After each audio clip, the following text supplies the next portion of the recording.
Knucklehead Comics Tuesday. It's fucking Tuesday. We got Lay in the building. We got Cap in the building. Cabs can't make it tonight, but he's here in spirit. On Lay. My man, just chilling, brother, chilling. What's up, Cap? How you doing? Doing pretty good. Is that and the father goes shamefully? That's my son. And the other guy goes shamefully. Orion goes, that's my father. Choose fear and hate to run your life. Something you can't do. That was wrong with me from the beginning. I was doing it that way. I was gonna go down that path. I worried. You thought it was Grayson? Sorry, got hurt. Like, not him. Not him. Crack his brain for somebody, anybody that can help, and remembers. Freeze. The media. Randall Savage. Randall Savage. With his knowledge and all other shit and his capacity to learn. Absolutely. This is the only vegan I'll ever eat is grilled chicken wings, because that's like vegan to me. You know what I'm saying? Because the chicken wings are supposed to be fried, but you grill the chicken wings, you put it in some sauce, and give it some blue cheese. Is vegan. That's vegan. Like regular cow fuck milk, put it in some Honey Nut Cheerios, vegan, because Honey Nut Cheerios good for your heart. You know what I'm saying? And I steal the question from Cabs. I got it right. I would also like to steal. I would also like to steal. I would also like to steal. You're too late. Wow. I stay loose, I stay hype, I stay loose, I stay hype, I stay loose, I stay hype. I could do this all night, cause I do what I like. Yeah, I do what I like, yeah, I do what I like. Sipping goose, sip is right, and I go with the flow. Yeah, I go with the flow, yeah, I go with the flow. Cause I know I'm the show. In the zone, here I go. In the zone, here I go. In the zone, here I go. Yeah, they know I'm a pro.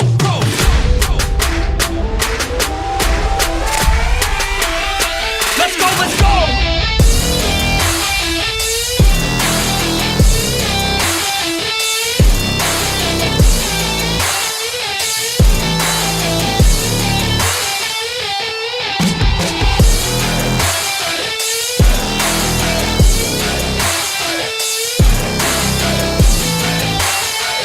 Yeah! Let's go! Here I go, I get lit, I get hyped for this shit! Right.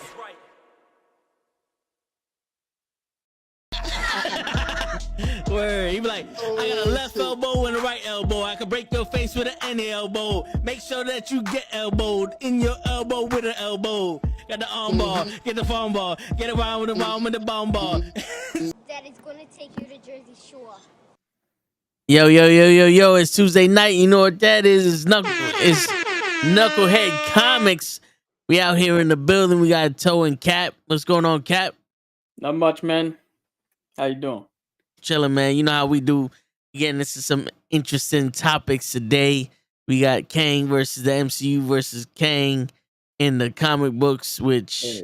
You picked the most convoluted, craziest character to start this whole thing off with. But you know what's crazy, though? Doing some research about the comic book version of Kang and the lore with that Marvel set for him in the comic books. They really ain't do shit in the MCU with Kang. There's so much shit they could do. Well, let's see what's happening. Like, well, I don't know if we're waiting for other people to come up, but listen, so far, Marvel's done an excellent job of fucking wasting our time with Kang. So let's see if we can make it up for telling you the story of the comic book version of Kang, and maybe people could come up with some shit like to look forward to in the movies. This convoluted ass character. Yeah, Yo, Taquan, you just learned that fucking word, man. Shut up. Kang is not convoluted. He's convoluted for many, many things that he's done in his career. If it wasn't for him, we wouldn't have ice cold beer and that new flavor in your ear. You heard? You heard, Taquan? He's the reason why we got all that shit. What's going on, Hassan? How's everybody doing? Should we start on a somewhat sour note, but just pay respect? I don't know if you guys know, but a couple of days ago, What up, Blake? Ray Stevenson, who played Volstagg, one of the Warriors 3, he was Punisher in Punisher Warzone. He was in Judge or Retaliation. He's coming up in the Ahsoka film. He passed away. So here in the Knucklehead Network. Our condolences out to his family and friends, and Yeah. sucks when somebody goes, but such is life.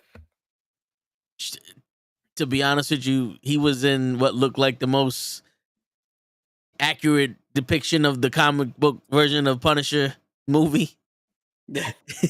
Yeah. Like it actually seemed like this man they pulled out the comic book and they just put him in there. And it sucks that he's gone, but like we said, our condolences to the family and all that. But any other news? The only other news is seems to be it came out revelation that the writer for Kang Dynasty may have actually been fired. So I believe it's the same guy who wrote the most accurate physically, yeah. Yeah, he looked exactly like the Punisher from the comics.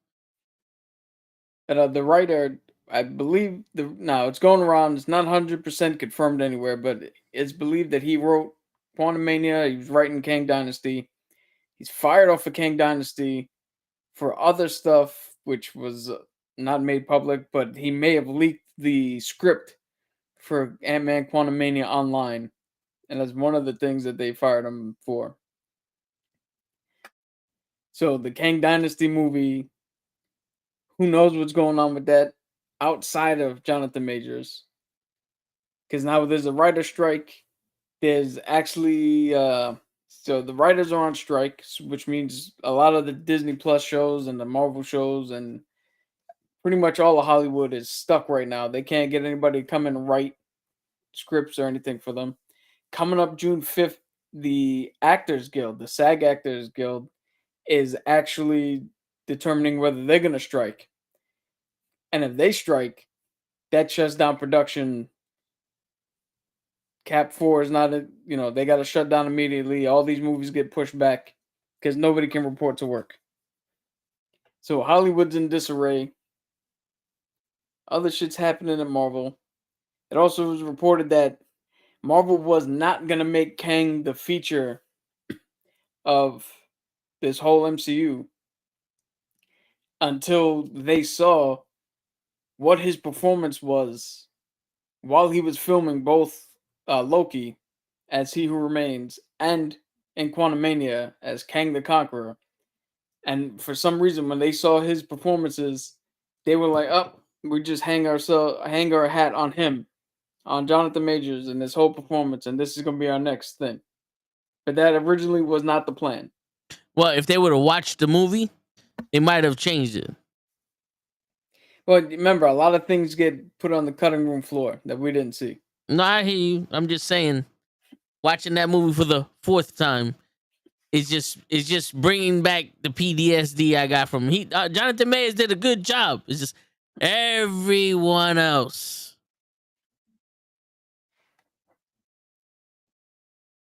Put this nigga in everything. I mean, you can. He is Kang.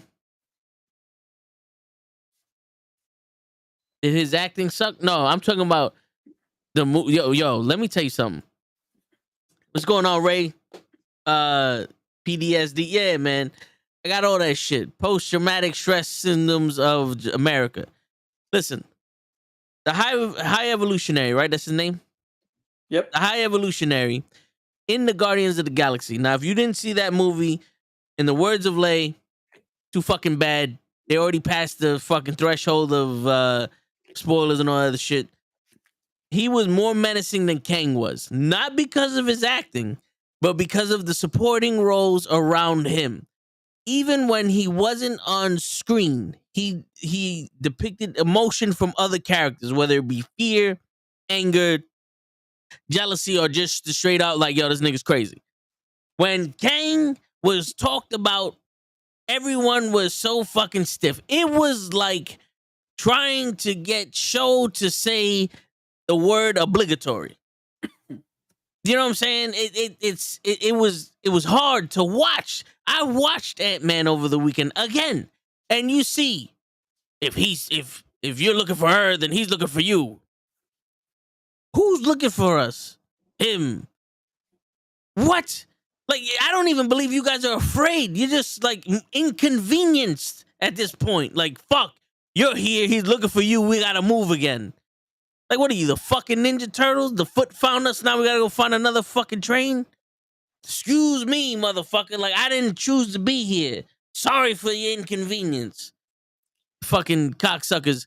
And then even when Kang is fucking trying to kill his daughter, you got Paul Rudd just sitting there. Don't you touch her again. When you could have had MODOK, the mechanism of organisms for killing machines. You had him pinned to the wall. And he's about to kill the little girl. Now, this scene would have shown the humanity of him, but also how much fear Kang induced into his own people.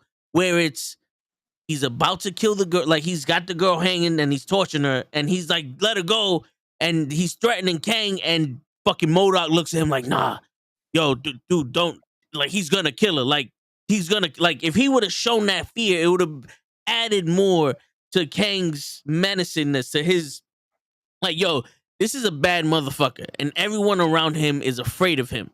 Bill Murray fought this motherfucker and joined him, and still, it's almost like, well, I'm not afraid of him. I was never afraid of him. It's just now I get to eat these fucking alien-looking things. You know what I'm saying? Like, the only one that was afraid of him was the fucking grandma, was Janet, and she wasn't even afraid of him. She was just too afraid to admit that he was down there. She was more afraid to admit that she left a bunch of motherfuckers in his peril so she could be with her family. You know what I'm saying? Which is weird because she didn't escape. They found her. Yes. It's not like she was like, bye-bye, suckers, and left. Yes. Using a similar method to when they did the quantum mapping. I'm just saying, all of a sudden, now it's a problem. But, that's the thing. It's not even plot holes. Now we're getting down to the nitty-gritty of this fucking shit. Every other Ant-Man movie, at least, there was like a couple bad actors in there, but there were some people that actually acted like some shit. Like when the ghost in Ant-Man 2 popped up and you saw T.I. shit himself. Oh, shit. What the fuck is that? You believed that shit popped up out of nowhere. You know what I'm saying? In this one, I've killed many Avengers. Are you the one with the hammer? Yes. We got the same body type. Like, okay, yeah, I guess that's a joke, but where's the consequence for your joke? You know what I'm saying? Because he knows. This is also stupid. Like, he knows who he's talking to. And he's using that as intimidation to be like, you ain't nobody important. And no one feeds off of this shit. Not even the daughter. You know what I'm saying? Like, fuck the ants. Like, the ants are 1,000 years old. If anybody's gonna fuck you up, it's gonna be a 1,000-year-old 50-foot ant. You know what I'm saying? And in the quantum realm, like, yeah, they're the only ones that gave a shit down there. You know what I'm saying? But the high evolutionary, the people were like, yo, they see me as God, even if they don't believe in it. They see me as God because I saw what his mistake was, and I step up and I took, I fixed his fucking mistakes and shit. Yeah. You know what I'm saying? And even the people, like, when they spoke about it, it's like, there are entire civilizations that look to this dude as God, that fear him because they know that he can wipe them out whenever the fuck he wants. My man straight out goes, well, this one didn't work. Burn it and kill it. Boom, they burnt it and killed it. They had people step up against him on some, yo, my man, you went too far. And he's looking at them like, fuck you. It's like, this isn't far. This isn't far enough. He broke their own morals. People that are afraid of him. They're so afraid of him that they said, all right, you crossed the line, and now we're to the point where we can't let you be anymore. Yeah, I found the line, which the line is written is actually fucking badass. He was like, there is no God. That's why I stepped in. There you go. See? It's like, damn, bro. And yo, Jonathan Majors can convey all of this emotion, all that, but everyone around him didn't. This is why everybody was in the Loki series. They loved him so much because he's acting and you see Loki afraid of him. Sylvie was on guard, but she's like, I don't give a shit. I'm coming to kill you. You know what I'm saying? Like, someone in that room was like, wait a minute, maybe this crazy motherfucker's telling the truth. Yeah, it's on Disney. Yeah, Ant-Man is on Disney Plus. It got there Friday. They just did it on Friday. And Shazam Volume 2 Try 1 is either gonna be on HBO Max the 29th or it's tomorrow. Isn't that Shazam 2 the final one? Yeah, Shazam 2. Or Shazam 2 Rock beats Shazam. Yeah. Shazam 2. Hopefully James Gunn brings me back after this one. Oh, Shazam is on Max now? No, Shazam 2, not Shazam 1. The second one. The one with Lucy Lawless. Not Lucy Lawless, with Lucy Liu in it. The High Evolutionary is an atheist. He's a villain I can support. Nah, I feel you. But it might be on. It might have joined today or some shit. I gotta re-download it because they changed the name to Max. Fuck them. But yeah, that's the thing. You keep, the more I watch it, the more I'm in like, oh my god, this shit is. I think the best line in that movie was, "Your buildings are dead." That might be the best line in that movie. Yeah, Fury of the Gods is on there right now. Okay, all right. Excuse me, Taquan, with the referring and shit. Leave the referrals at the door. But yeah, I mean, Kang is a character that would be perfect for this timeline of movies because we have problems with so many of them that all you need to really do is explain that he's the one fucking shit up. You know what I'm saying? Because you kind of put that little in there when Scott was on the sidewalk going, did I just fuck everything up? Did I just stop the one guy that could save us? Like, when he did all that and everything started going bad, and then you go to New Rockstars and they explain to you, well, maybe he's stuck in another universe and everything's going bad because it's foreshadowing and all this other stuff because we don't have any other things on our hand and we got to come up with these convoluted ways to make this shit sound like it made sense other than you just watching the fucking movie and hoping they explain it later on in time because now we got to add shit to it. And here goes the teddy bear. You know what I'm saying? So now maybe Kangs can show you why She-Hulk sucked while fucking Quantumania sucked while Multiverse of Madness wasn't so fucking mad. You know? Yo, that's something I mentioned a while back. Was to hold off on the reveal of Jonathan Majors as Kang, as all these Kangs.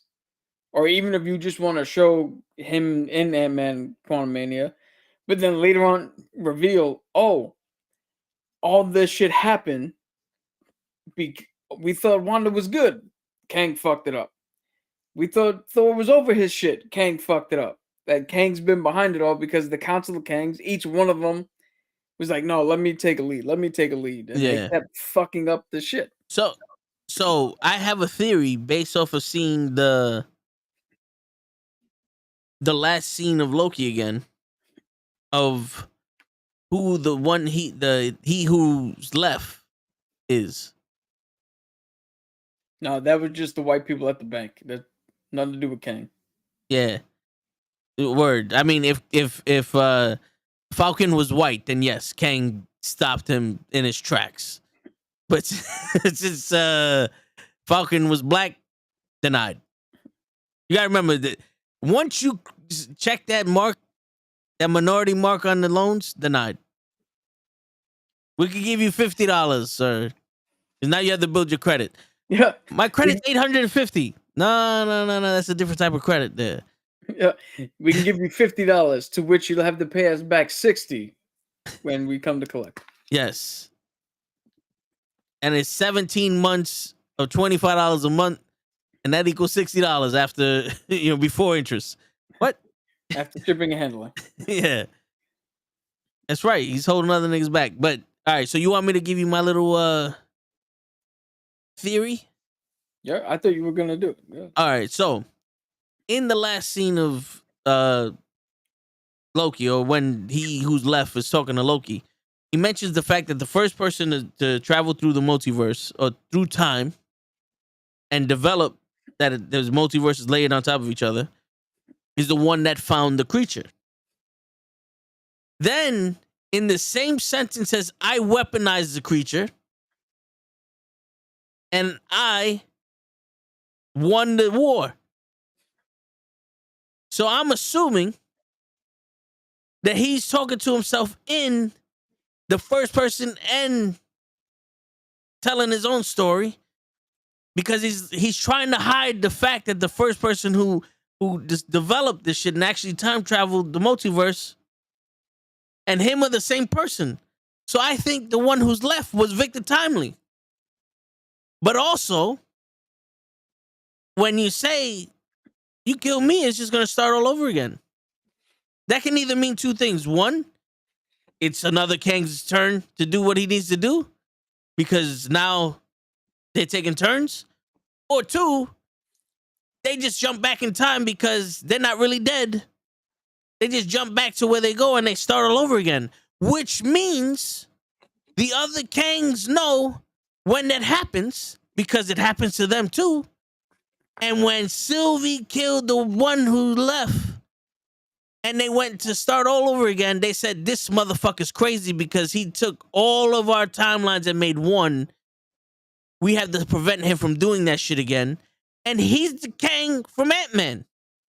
So now he's Victor Timely that made it to the end, that went back around and then got deported into the quantum realm.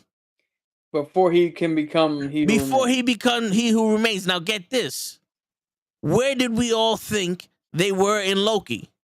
In the quantum realm, because that is outside time and space. Yes.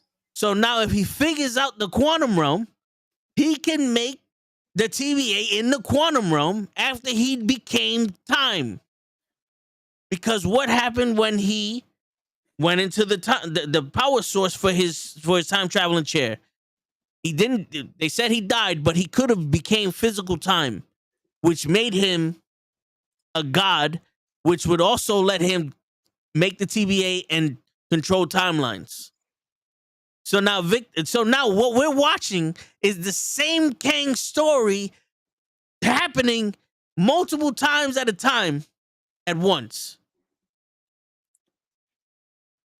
For those of you playing the home game, what Toad just said is exactly it's 100% on par with what the fuck the comic book explanation of Kang is. So now here's the thing. Possible. So here's the thing, though. In the comics, right? They said that. Well, all right. So I went into a deep dive. So this I don't know all of it. I just know this. In the comics, every time Kang decided to go back in time, he created a different version of himself. He created different variants of himself. So when he went back in time and he fought the Avengers, that branched off different timelines where he beat the Avengers, he killed the Avengers killed him. All of these possibilities happened every time he went back in time. So there's a possibility that there's more than one Kang on the planet or on the timeline because of all the different Kangs. Now, we'll get to all that other shit there, but I'm just saying, in the comics, when the Avengers went back in time for Endgame, they branched off a new fucking variant of Gamora. Anyway, that's the comics, not but movies. Yeah, but anyway, but I'm thinking right now what can be happening is there's a bunch of people that, because here's the thing now. If the Marvel Cinematic Universe does it right, which I guarantee you they're not going to do this, but if they do it right, Kang can be the start of the X-Men and the Fantastic Four. Why? Because of the Eternals movies.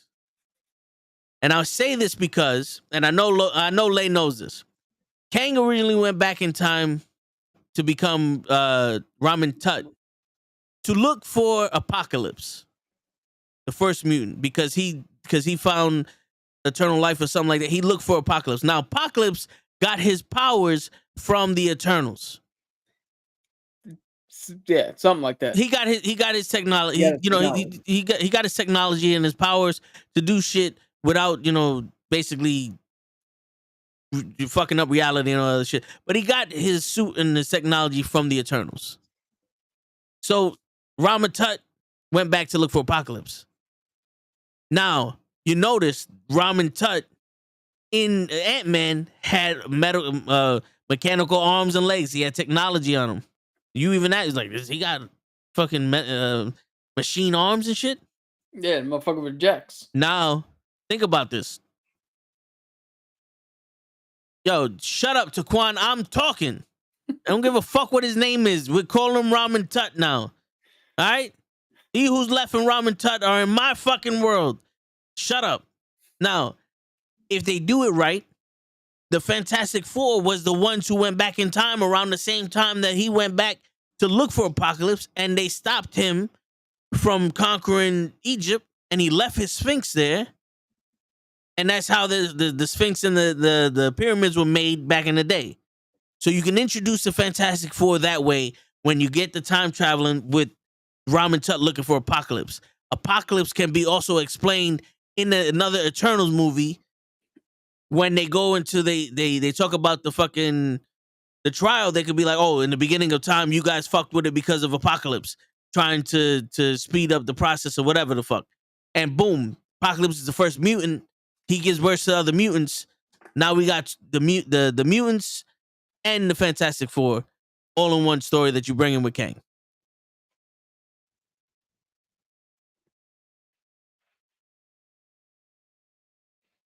You're right that they're not gonna do that. Yeah, because God forbid, right? Well, as you were saying that, I kept thinking that sounds great as its own contained movie. Like if that was the premise of the movie, that sounds great. But if you try to put that within the premise of another movie, it's gonna feel like, hey, we have a movie. Oh, right. Shit. Hold on.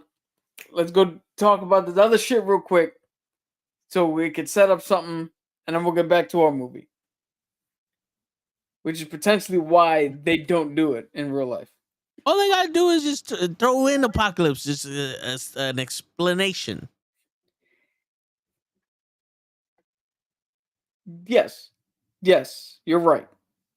But I'd have to see what story that they were trying to tell, because it kind of like I said with Guardians, like the story that they were telling, it would have seemed out of place if they were like, oh yeah, let's go talk about that hand in the ocean and fucking explain this shit real quick. Like that would have been like, well, what? well, remember, Kang also kidnapped the children of Apocalypse.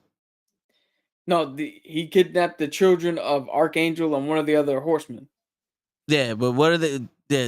So that could get Apocalypse mad, and Apocalypse will be like, "Man, that sucks for you, Archangel," and give him back his wings, and then now go fuck up Kang, and boom, X-Men.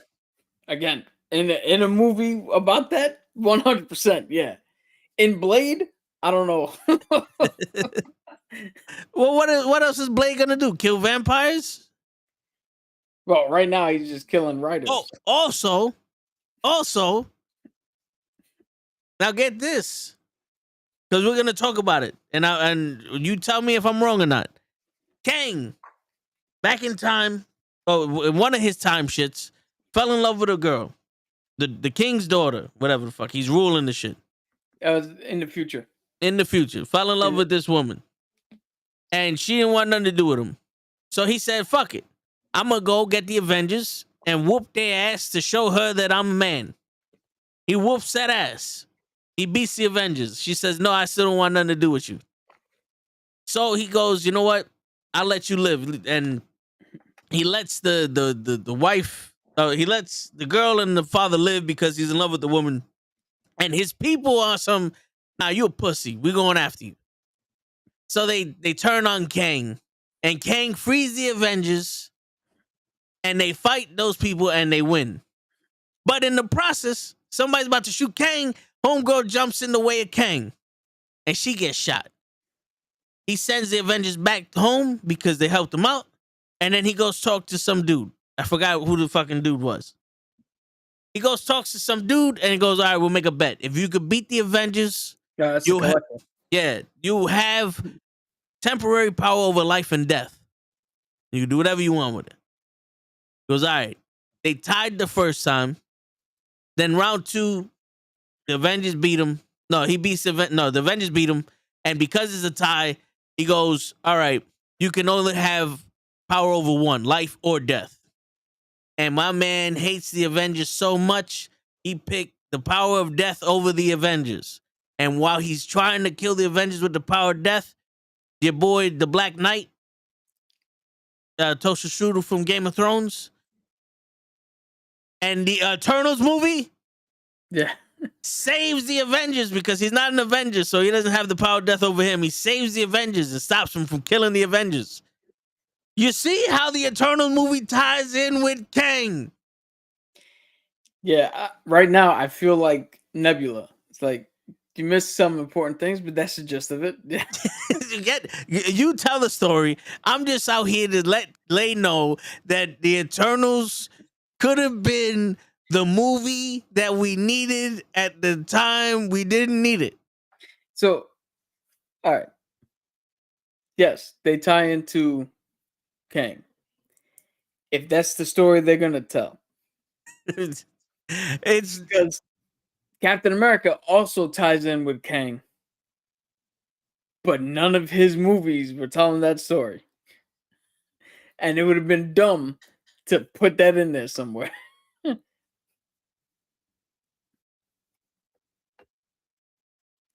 it has to be natural. It is natural. They naturally go together. You telling me that they can't bullshit their way to something? They bullshitted their way with Spider-Man. All of a sudden, there's a guy in New York City with a hoodie on swinging from fucking spider webs, and no one gave a shit until Iron Man said, "You know something? I need a kid to take Cap's shield, and this is the one to do it." Dude, but that's how it was in the comic. When he was in his homemade costume, nobody gave her shit until You he see? pulled on the real suit. So you're saying there's a chance? No. Because in the comics, they did the same shit, and in here, they can bullshit their Okay. way to it. All right. This is not argument time, but for advocacy's sake here. Captain America Civil War, the movie, blended perfectly with the story that the movies themselves were telling. Yeah. Had nothing to do with the comic at all. It would have been weird to shoehorn in shit from the comic into that movie, because although it happened in the comics and it would have been a little more comic accurate, it would have detracted from, wait a minute, I thought this is the story we're getting. Where the fuck this person come from? No, but see, What the this fuck is is that? this is the thing, though. We're talking about Kang. What movies are we talking about? Eternals and Quantumania. Yeah, but Eternals ended already setting up what the second one was possibly going to be. Yeah, but you can look. Here's the thing: you can always bullshit your way to the top. Yo, the number one movie in the world right now literally rewrites movies we saw. Yeah. Fast 5 was rewritten in Fast 10 for the sake of the fucking movie. John Cena became an invisible brother. He became a brother that was non-existent to a fucking 5'4" skinny white boy with blue eyes at 19 years old. To a 6'4" fucking 300-pound man with blonde hair and blue eyes that's now Toretto's brother. A full Mexican from DR that lives in Colombia that's fucking from Brazil. His pure white brother got the same father and mother. And they just shoehorned that shit in and said, believe it. But Yeah. we need arithmetic to happen in the MCU. Hold on. Because you brought that up. The Fast X, right? Fast X has one of the lowest openings here domestically in the franchise in the States. The only one lower was the original Fast and the Furious, if you don't adjust for inflation, and Tokyo Drift. And when you adjust for inflation, those movies they surpass this movie. Well, those movies. Well, Fast X is getting such a low fucking box office shit because there's 3 other fucking movies happening after it. John Wick 1 was critically acclaimed because we thought that was it. Why is this fucking guy barking when I'm talking? There should be no barking when I'm fucking talking. But when they found out John Wick 3 was gonna end with a John Wick 4, they said, you know what? We'll wait until John Wick 4. So we're going to wait until Fast X 5 to watch Fast X, Fast X 2, Fast X 3, Fast X 4. And on top of that, Fast X got a B+ cinema score, which is Cap. not that good. Cap. Fast X should have been called Fast 9, but this time with Jason Momoa in it. They literally did the same shit. You're muted. No, because I'm trying to look up something. Oh. I don't want to say it in the... Don't take writing advice from... Well, you know something, Taquan? Take writing advice from me, man. All I'm saying... Yo, we got ways to connect it. It's not that big of a deal to connect Eternals and Kang. Especially when you have a storyteller like fucking... what's his name? Jonathan Mayers. To fucking sit there and tell the fucking story. Because he's from an advanced civilization that was from the moon. Yeah, I'm not saying that you can't connect them. I'm just saying that you can't connect them. You can't cut off your nose to spite your face. If there's a specific story that you want to tell the story. Don't just start shoehorning in connections for the fucking sake of it, because it's going to detract from the story you want and detract from the fucking connection, and then it's not going to be a good movie. They shoehorned the connection between Ant-Man's daughter and fucking Hank Pym and that whole fucking family. They shoehorned the fucking Crystal. What is her name? I don't know Hank Pym's wife's name. Janet Van Dyne. Janice, yes. They shoehorned Janet's fucking Civil War activist rights shit from the quantum realm. They shoehorn everything in this shit. If it is not if it's not a Captain America movie or a fucking Avengers movie, they shoehorn shit in there. Don't freeze a movie to build another movie like Thor and Age of Ultron. Well, first off, any incarnation of Thor sucks. So they had to do that in Age of Ultron because they said, listen, we're not going to waste another fucking movie with him going to a hot spring to let everyone know that fucking apocalypse is coming. Ragnarok is coming. What? Bitch, you caused it. You caused it. Fuck around. He caused that. He caused Ragnarok to kill Hela. You ain't got the balls to kill it yourself, asshole.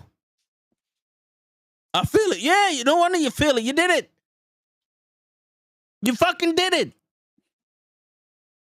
Growth, motherfucker. Look at this shit. I'm a man now. I kill my own fucking kind. I got this rock shit over here making jokes and shit. Now I'm in the middle of Antarctica with beer, and I'm the fucking king of Asgard, and I don't want to be Asgard king because I deserve to be king because I wave Moliere and shit and wave my nuts around. And then I talked to my mom and now I'm better, but I still hurt because Moliere is destroyed and I got a fucking Starbreaker and Starbreaker's jealous of Moliere and fucking Jane Foster got cancer and now all of a sudden Moliere's protecting her because I whispered it to fucking Moliere like it's a fucking person save her life. And what is Moliere doing? I'm just going to give her power to kill her more. What?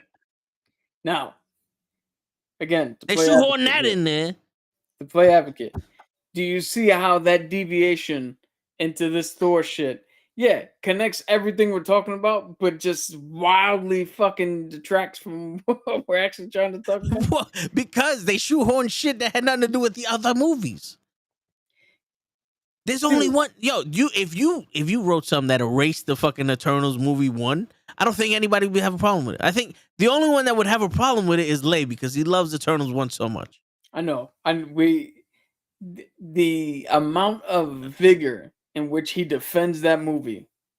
I'm surprised he hasn't jumped in and said something in the comments in defense of that movie. Word. I don't know what he loves more. And, we could maybe put up a poll, see what the audience thinks. What Lay loves more, Eternals or Taskmaster from Black Widow? I mean, just the love just comes pouring out of that man for those two MCU properties.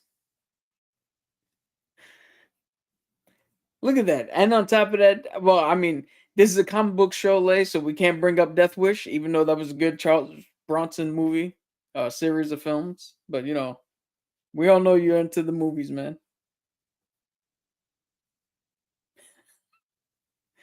That's what you get for not being there. Word. I feel like he's about to jump on, like you're about to put him on screen and he's going to karate chop me through the camera. What was it? Eternals or what? Huh? Eternals or what? Taskmaster. You're actually going to... You're going to put a poll for all two of them? Death Warrant signed. Is that the new one? The reboot of the series? Yeah, that's Eternals 2, I think. Eternals 2, we explain Kang. Word. There you go. Now we got the poll up. It's only on YouTube, Taquan, so get your ass over to YouTube and go into the poll. Before we start fucking around and ban you for life. We shoehorn the fucking... I cast my vote. Why don't you suck a dick? Taquan, huh? You fucking asshole. See, now I don't know where my shit... There you go. Go suck a dick, suck a dick, suck a motherfucking dick. Suck a dick, suck a huge or small dick. Fucking asshole. June 17th is gonna be eventful. Word. The show gonna be there too, and you and Show got a lot of explaining to do. Fuck happens on June 17th? Well, we called any date in June Tao, but on June 17th is the wrestling event. Oh. But yes. So, Cap, explain the origins of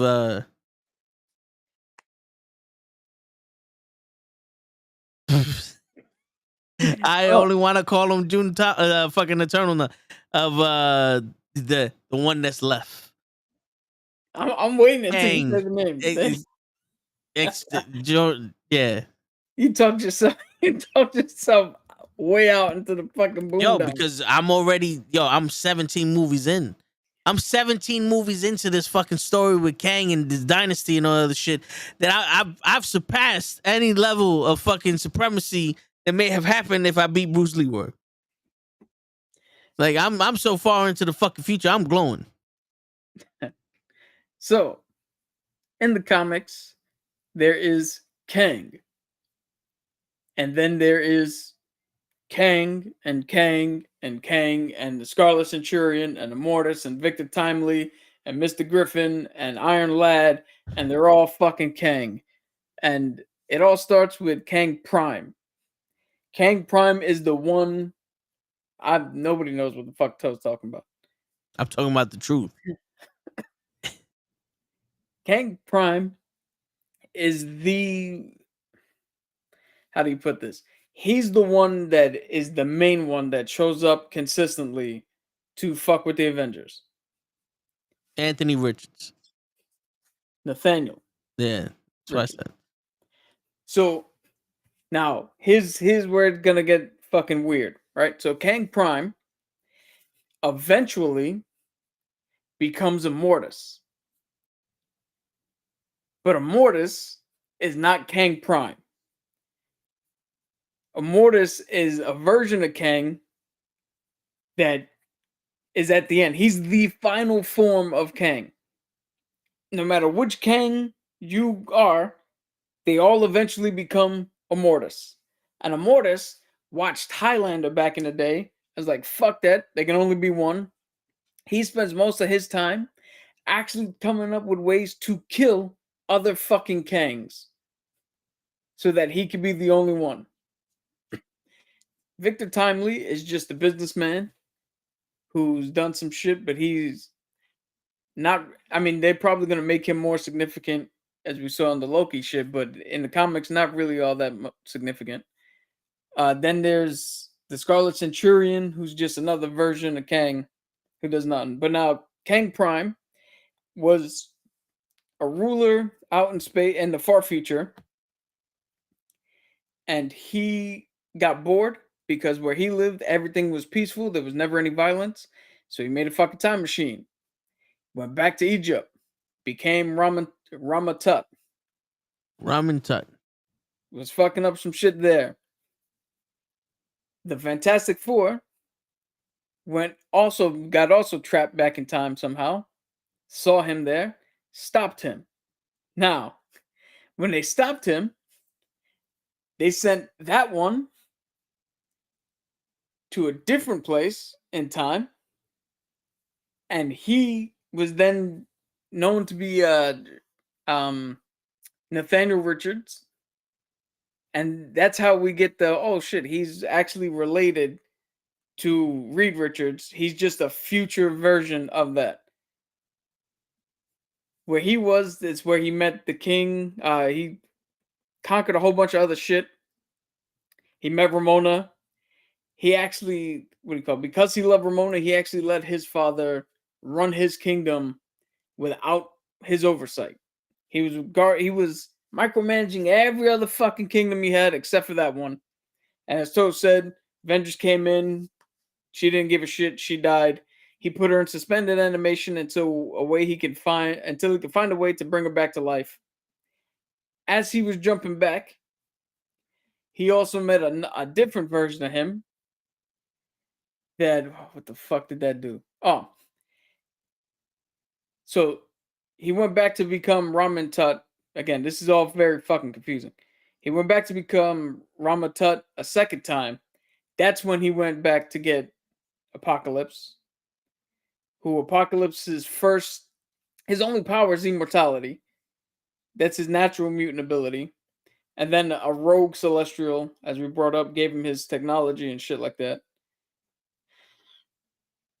Then some other shit happened with the Collector, and a whole bunch of nothing happens until he meets a young version of himself and tells him, hey, you're going to grow up to be me.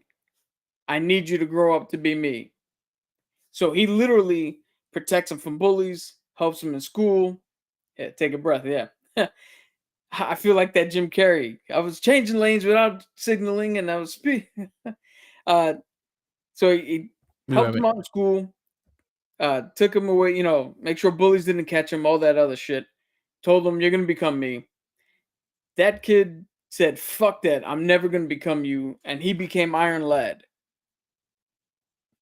Then there was a thing where they created the Council of Kangs literally because they had nothing. They didn't know what to do with all these Kang variants because they came up with that stupid rule, as Toe said, that if he goes back in time for anything, he creates a variant. So they had the Council of Kangs. Immortus tried to kill all of them. He succeeded in killing most of them. There was 3 definites. There was Immortus, there was Kang Prime, and Iron Lad. Those were the 3 main ones that were still around. There was, I think, Scarlet Centurion and like 2 other versions that are running around. Yeah, he does love playing with himself.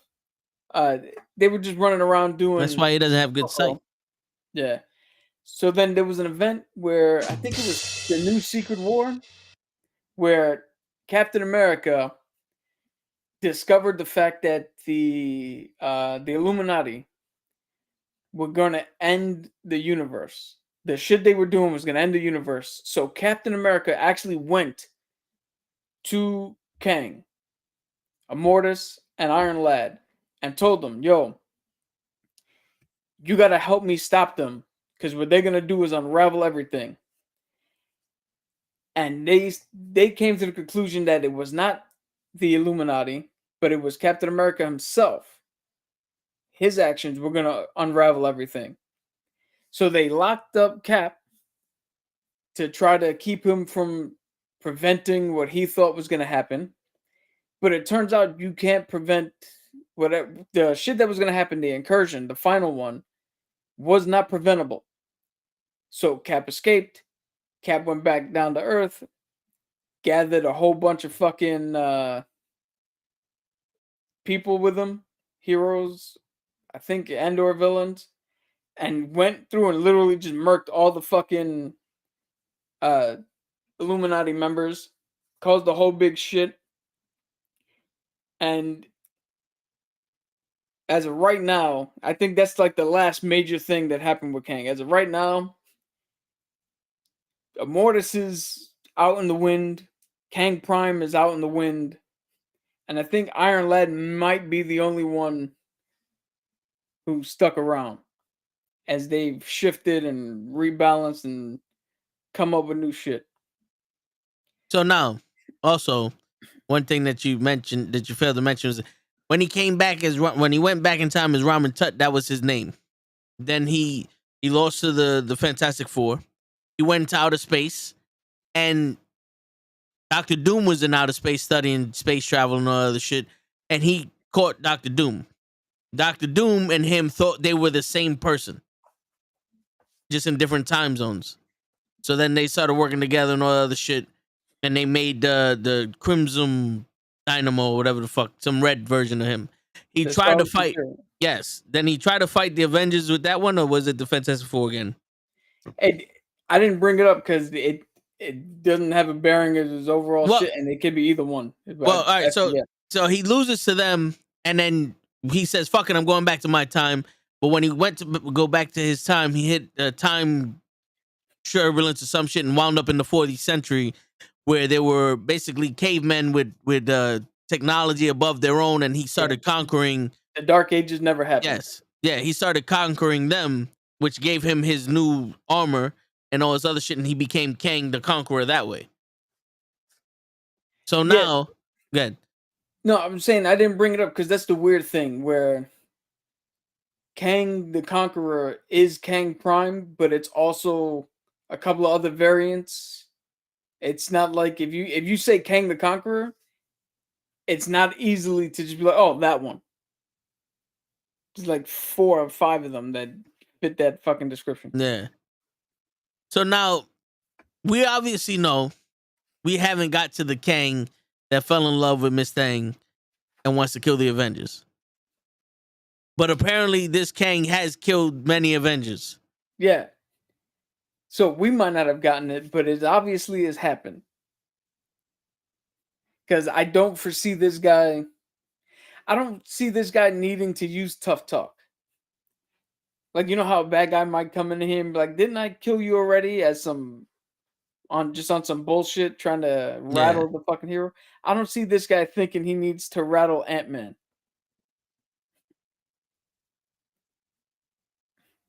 Now, here's the thing, though. Right? Since we're talking about the MCU version. In Loki, during that scene where he's explaining what's happened with the multiverse and the TBA and all that other stuff, he makes mention, I was named multiple things. The one that's left, he remains, and he goes, the Conqueror. Like, he says it like if it's a joke. The Conqueror. So, is the Conqueror a version of Kang that's trying to... Is he the bitch in this, or is that just a folktale that is being spread around to all the other Kangs to keep them in line? But if we now take what the ending of Ant-Man said, where the Council of Kang was like, "Oh, he's dead. I verified it," And the other guy's like, you're just mad you weren't the one who killed them. It could possibly be that the Conqueror is always the one that gets set up and fails to either Ant-Man or the Avengers, or that's why he had that line. Didn't I kill you already? When you might kill one or two, but he constantly is the one that's failing. Because to be honest, remember they were saying that, he was saying that they fear him. He's the one that they all fear. To your point earlier, did it look like they were scared at the end of that shit? No one looked like they were scared. They all literally looked like they walked in and was like, hey, did you know that jackass finally somebody shut his ass up? Or were they all celebrating because now the Conqueror is dead? Well, it made it look like they were just celebrating based on the fact that they were summoned by the council. Yeah. That's what I got out of it. Although I'm not sure which one is Prime, unless they're gonna make a Mortis Kang Prime. Which one was Immortus? The Mortis was the old blue one, the one who was speaking as if he was trying to inhale the whole time. I have the power of the things. Lopan, basically. Yeah. The Asian from Harley Quinn, but yeah. Yeah. Well, listen, I can't do Lopan off the top of my head. Okay, but anyway. But so now, so this is the thing. Now, is Victor Timely the original one who's left, who was time itself because the Conqueror got trapped in the power source? Yes. Yo, right now, and I brought this up before, but right now, Kang, in more ways than one, is Schrodinger's cat. And I don't have to explain that again, hopefully. We should all know by now. I've said it a handful of times. Kurt, that's what I'm asking, because I'm thinking that when Kang dies, he doesn't die, he just goes back to his either original timeline or back to the beginning. I'm thinking with technology, they don't die, they go back. You know what I'm saying? And because he didn't have his shit with him, they think that this Kang died because he was outside time and space. But he went into the power source and became time. He's a god of time. You know what I'm thinking? He Who Remains wrote everything, right? He wrote the sacred timeline. He was in control of it. Yeah. Which means he made the High Evolutionary. Yes, Kurt, that's exactly why. All right, he made the High Evolutionary. He tortured Rocket. Yep. Like, there's a whole bunch of shit that happened before the sacred timeline split that he did nothing about, or didn't. Like, Earth was about to be destroyed by a hand in the fucking ocean. If you're the one in control of this, they didn't make it clear. Was he writing it, or was he just managing it as it happened? And anything that deviated from what he knew to happen, he was pruning. Yes. Because he did say, I can give you the power and you can go and defeat the Avengers and have all the Infinity Stones if you wanted and all the other shit to Loki. So he was writing it. I think so. I think he wasn't. I don't think he was writing it. I think he was controlling it. He was just managing the flow. Because what he said in Quantum Mania also was, when you reach the end of time, everything else seems irrelevant. So basically what I think he's doing is not writing time. What I think is he's controlling events in such a way that it forces time to be in one motion.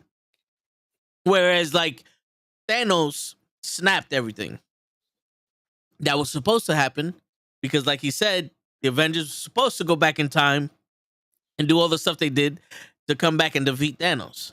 Well, I think more to that point, I think the invention of time travel was supposed to happen supposed to so happen. that way so he can that way get to time yeah, travel in his future. yeah. So like, I think Victor Timely's the start of that whole, hey, maybe time travel, maybe not, can happen shit, and then. And But that's why out of 14 billion different scenarios, only one worked. Think about it. If you're controlling time and you need them to develop time travel, only one way can work. I mean, there's probably a million ways you could have got Tony to do it without having to kill half the motherfuckers. But What's the quickest way? to that point, if he's letting a lot of shit happen. Like, I want to know. I'm not more curious as to what he didn't allow to happen. See? Maybe his shit is only on Earth. I mean, that can, well, Remember, he that can doesn't make sense travel, to a point, like you because say, he doesn't travel the multiverse. He travels the timeline, and it was a multiversal war because all the different variants of him found timeline and they met up together. So he developed that one timeline thinking that it was all one multiverse, and to control it. So that way the other, he can't control the multiverse. He can only control time. well, I mean, he tried to control the multiverse. That's what the TVA was pruning motherfuckers. No, he controlled the singular timeline. I mean, that can possibly be. It's very unclear as to. It's funny. You watch this with a fucking fine-tooth comb. You watch the fucking screen crush and new Rockstar shit, and you still sit here and go, "All right, let's break down what the fuck happened," because no one knows.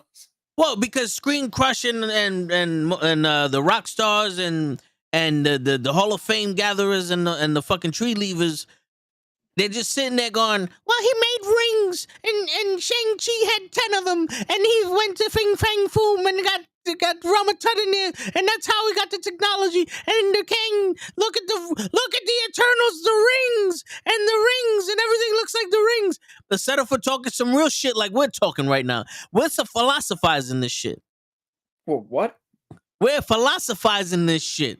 We're not sitting here trying to put loose connections to each connection. We're making sure that the gauge of the wire is correct before we plug it into the fucking adapter, and we get the amplification going of the fucking circuitry in which Kang is running the fucking timeline, and thus making Doctor Strange see Kang in one of his visions, because he knew in 1 in a billion tries the only way to beat Thanos was for them to develop time travel. When he had the Eye of Agamotto, and he could travel through time too. Yeah, I'm not gonna sit here and challenge the veracities of your conclusions. I'm telling you, when when you speak comics as fluently as I do, What the fuck are you eating? pretzel. Sorry, it threw me. We don't have No, pretzels. this shit is super cold, and it fucking froze my tooth. So I needed something to get it back into the fluctuation of shit. I know plenty of words. I know a plethora of words, Daquan. Now the problem is, do you understand the words that are coming out of my mouth? Nah, the real problem is they fucked up when they wrote Kang. Because I don't really care what anybody says. I honestly believe, and I probably, if I really look for it, I might be able to find some proof to this conclusion. But my belief is they wrote a bunch of different motherfuckers. Then somebody was like, hey, we have all these people here. Fuck, we gonna do with them? And somebody went, let's make them all Kang. Fuck it. He's Kang. He's Kang. He's Kang. Now here's this, right, for the MCU. I'm gonna go back and I'm gonna double down on what you and Cabs said about Ant-Man. MODOK is the main bad guy of Ant-Man, and he's looking for that power source for Kang. And at the end of Ant-Man, we get Kang. So it's not showing off Kang, but it's showing off MODOK. But now we're seeing Kang. It's kind of like Thanos sending Loki out in Avengers 1. And at the end of Avengers, well, if you can't do it, I'll do it myself. You know what I'm saying? I think that would have saved Kang because now we don't have all these preconceived notions of this fucking guy. Yeah. Dude, it also could have benefited if the whole time they're talking about how bad Kang is, bad Kang, blah, blah, blah, blah, blah. Someone was scared of him. Yeah. They stop MODOK. They go to get out. And Scott questions, did we let Kang out? We never seen Kang. We only heard about Kang. Does he really exist? Where the fuck was Kang? Did he come out with it? Like, nobody knows what the fuck happens. And then you see the council freak the fuck out. Because, like, yo, these idiots are fucking with the multiverse. And they let the Conqueror out. So who did you call? Everyone. Now we set up what Kang Dynasty is about. We set up all the multiversal shit. And we set up when this dude shows up. Not only do we not know which one he is, but we do know that there's definitely one that everybody is shitting bricks got out. That we never seen. Yeah. And also, just a little plot twist here. Darren? Is that MODOK's name? Darren? Yes.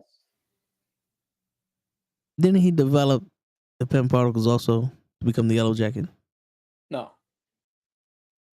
I believe he did. I believe he figured it out. No. Remember his kept fucking up because they kept killing the sheep? Because he didn't have a vessel to shrink in it. Once he shrunk the sheep inside that vessel, then he figured it out. Remember, he shrunk and rose as the Yellow Jacket.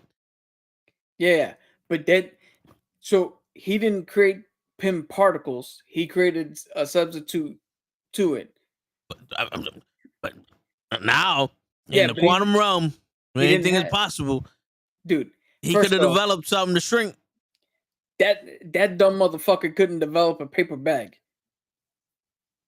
Shit, with all the Kang's technology, could have did something. They found a power source at looking at a river. They had fucking test tubes and an entire science fucking lab in the quantum realm getting fucking yellow shit from a fucking river in the quantum realm and develop the power source for the time machine. You telling me my man couldn't think of some shit up to make some shrink shit? Now, regular actual MODOK could have done all that. Darren is dumb. He couldn't have done shit. Yo, I just want to take a second to admonish Marvel for doing this. These are the Loki variants. If you noticed, they're not all Tom Hiddleston, but they're all Loki. Yeah. I don't know why, in the space where you tell us that not every variant has to look the same, you chose to take one guy. Fuck the legal troubles right now. Even if I would be saying this, even if he wasn't in legal trouble, but you took one guy and said, fuck it, everything is him. When you could have had a multitude of people. Neil Patrick Harris. Yeah, well, I don't know about him, but you could have done a multitude of things and had a situation where it's like, yo, wait a minute, that's Kang? I thought that was somebody else. Oh shit, no, that's Kang. And that would have been How dope would it have been if every major part in the MCU there's pictures of a variant of Kang? Fucking Avengers 1. Eon Swarmer. There's a Kang somewhere. In Age of Ultron, there's a Kang in Wachovia. In Endgame, there's a Kang in the battle. In Guardians of the Galaxy, there's a Kang talking to the fucking Collector. I mean, they did that with Spider-Man. How the kid in Iron Man 2 was nobody, but all of a sudden that was Peter Parker. Just shoehorn it in there, Jaquan. Shoehorn it in there. But they literally could have done that where they just go back and be like, oh, remember this person who had nothing to do with shit? Well, that's Kang now.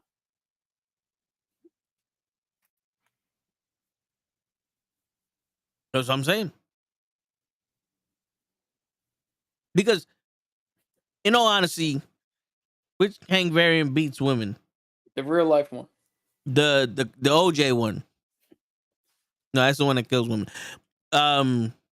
What's his name? Matt Hardy. The Matt Hardy one. Mark Hardy one. The MMA fighter. Sure. Well, anyway, before we got into this shit,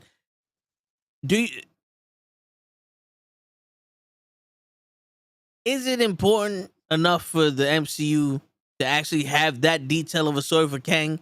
Or are we gonna just go straight into, oh look, there's green people running around looking like us?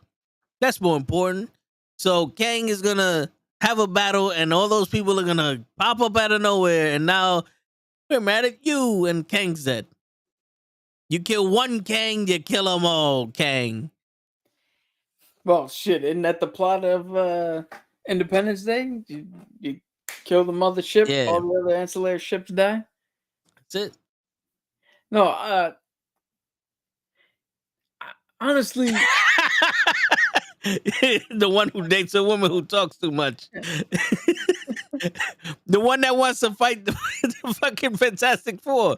This bitch won't shut up. I'm killing you now, Fantastic Four. Where's Sue Storm? She's catching these hands. Yo, I heard Sue Storm's gonna be played by John Cena. Because you can't see him. Oh, shit.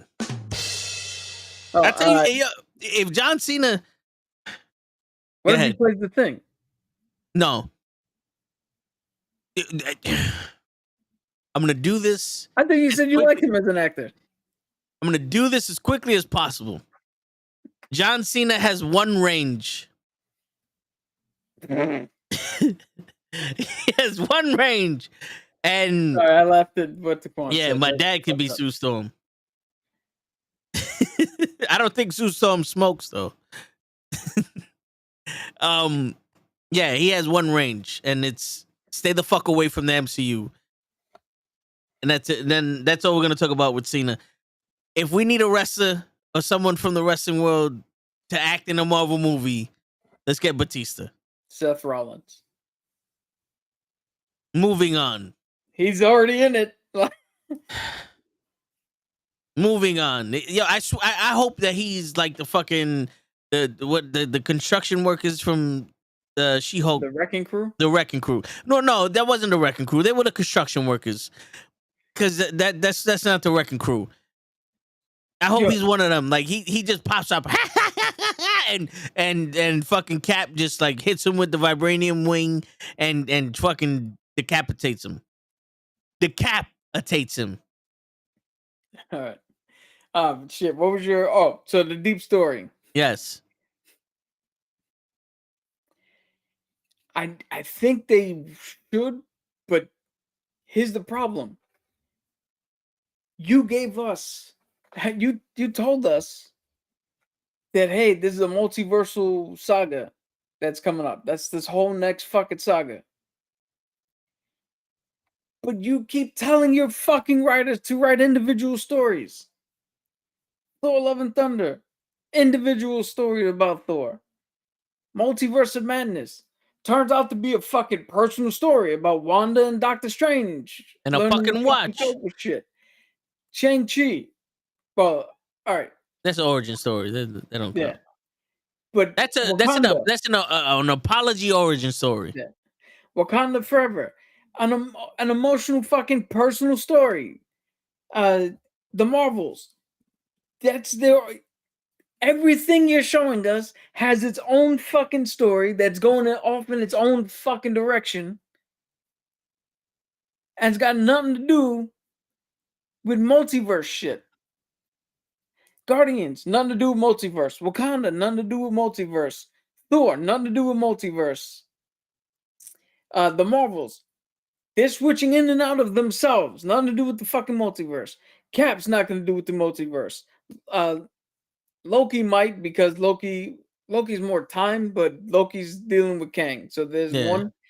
Ant-Man had nothing to do with the multiverse. Ant-Man. As we're gonna call him Anti-Man. I mean, at this point. Captain America 4. It's got nothing to do with the multiverse. Blade, nothing to do with the goddamn multiverse. Doctor Strange, nothing to do with the multiverse. But yet they made the mistake of telling us what the fuck the plan was when they should have just stick to your fucking thing. Make the movies, and at the end we go, oh shit, that was this. Cool. And then the writers want to go on strike. Well, the writers have a good reason to go on strike. Because they can't write no more. No, the writers are actually getting fucked over pretty hard because of I mean, you pull out Thor your ass. You should. You fucking thought. Yo, you thought that Love and Thunder was a fucking good movie to write? You know that the entirety of the writers in Hollywood, not just the Marvel writers. I'm talking to the Marvel writers. I'm talking to the motherfucker that sat there and said, I don't know law, but I'm making a law show. I don't know fucking comedy, but I'm making it funny. I don't know She-Hulk, but I'm calling it She-Hulk. You assholes. You assholes. The only good thing about that fucking show was something that already had prerequisites to it. The Hulk. 7 movies with the Hulk. You can't fuck that up. And then Daredevil, who had 3 seasons in Netflix. They just took that character, put it here. You don't need to do nothing. But then you want to go on strike for what? For what? Shit. You want the law? I am the fucking law. You should have made a Judge Dredd fucking show. Taika Waititi wrote Thor: Love and Thunder, so I don't give a shit. You was around other fucking people who wrote other shit and they didn't help you? They didn't inspire you to make a good fucking movie, Mr. Kwakiki? Stick to the fucking bullshit you do. What did you do last? What was the fucking movie he did last? Fucking I'm a milkshake farmer or some shit. Stick to that shit. The Sundance Festival fucking shit. Jojo Rabbit. Yeah, no bullshit. I don't want to hear nothing bullshit with Ragnarok. Ragnarok was fucking Planet Hulk. Eat a dick. You took the fucking story from the comics and you wrote it for Thor. That's cheating. Fuck you. Jojo Rabbit needs to go to fuck home. J-Lo killed that fucking rabbit and mother and fed it to her daughter. And her daughter didn't know that she was her mom's until it was too late. That's what the fuck happened with Rabbit. No, this bullshit. You don't watch the movies that happened before it? 20 years of movies with these characters in it. 50 years of comic books with these characters in it. Despite what you say about the characters themselves, there's stories there. Use those stories to at least finagle the bagel. It's like someone said they want us to write a She-Hulk show. What's She-Hulk? The cousin of the Hulk. She turned green too? Yeah, all right, that's all we need to know. Now, here's a question, though. Because at what point Do we just say, well, we only need somebody to transcribe the words from the comics to the page, and somebody to just make the camera focus on the scene we're shooting? Because We're it past doesn't that. seem like there's any room for you to put your own spin on shit. No, we're past that. But here's the thing. I don't mind you putting your own spin on it. But when you turn into the fucking Tasmanian devil and there's a hurricane going around, that shit ain't a spin no more. That's a disaster. The fucking disaster. Why you think the Fast and Furious movies work? They don't. They work because you keep watching Fast 5. The last 6 movie was Fast 5. They just added a new character in it. And they even fuck around with it sometimes. They go, we're not going to add nobody new, but we're going to bring somebody back from the dead. And everybody loves the shit. They go keep watching it. John Cena's in it now. John Cena's not in it no more. Jason Statham's back. The Rock's back. Go, bring in fucking Han. We love that fucking Asian guy from Tokyo Drift that now all of a sudden's a fucking CIA agent. Yo, Bring in Tyrese. He just finished yelling at The Rock and Will Smith. Kill him. Bring him back. Same movie. Fuck it. I'm Taquan, me and you are simpatico, because I also gave up on the Fast movies like 6 years ago. Nah, man, I gotta watch all of them. I'm not gonna lie. I was pissed from the beginning. That first movie was trash to me. Why? Because he helped out Toretto at the end? No, you know the only movie in this franchise that I actually like is Tokyo Drift. Yeah. The one that everybody says is the worst one. Because Bow Wow was in it. No, because it actually has something to do with what the fuck this whole premise was about. No, I'm saying it was the worst one because Bow Wow was in it. Yeah. No, but listen, man.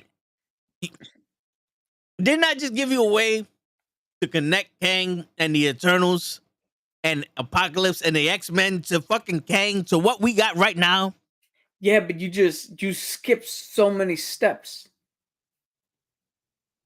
to jump straight to Apocalypse without establishing who your X-Men are in this universe.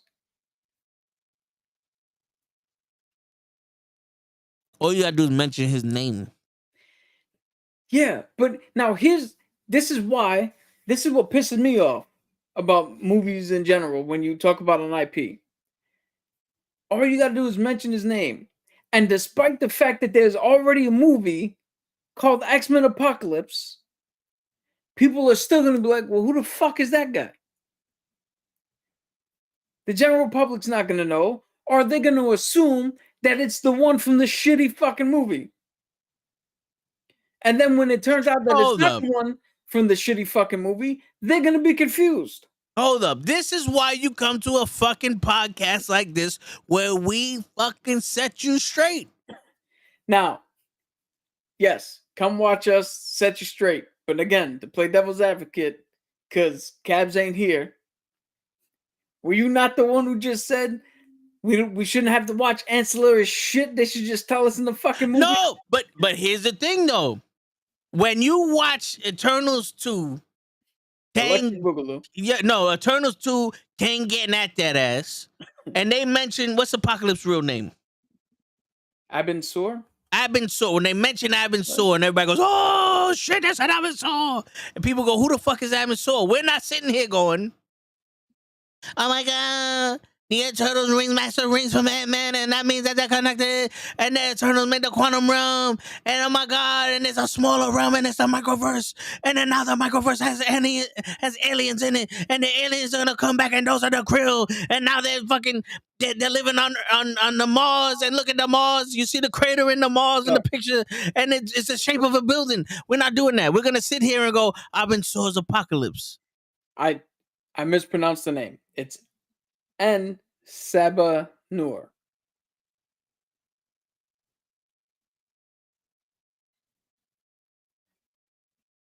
Sabazal and Sabanzu. Yo, Apocalypse. Just, there you go. And then that's what it is. And they'll be like, who's Apocalypse? The first mutant. All right. Now, didn't you give Show so much shit because he didn't know the Suicide Squad was a different? We are comparing hurricanes on this show, according to Show. But Show represents the general public. He does not represent shit. He represents the Lollipop Guild. What?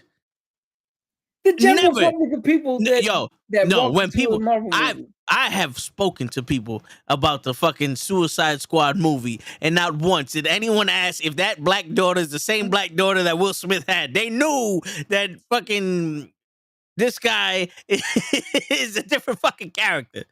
Remember, Show 90% of the time is not paying attention to 100% of its surroundings.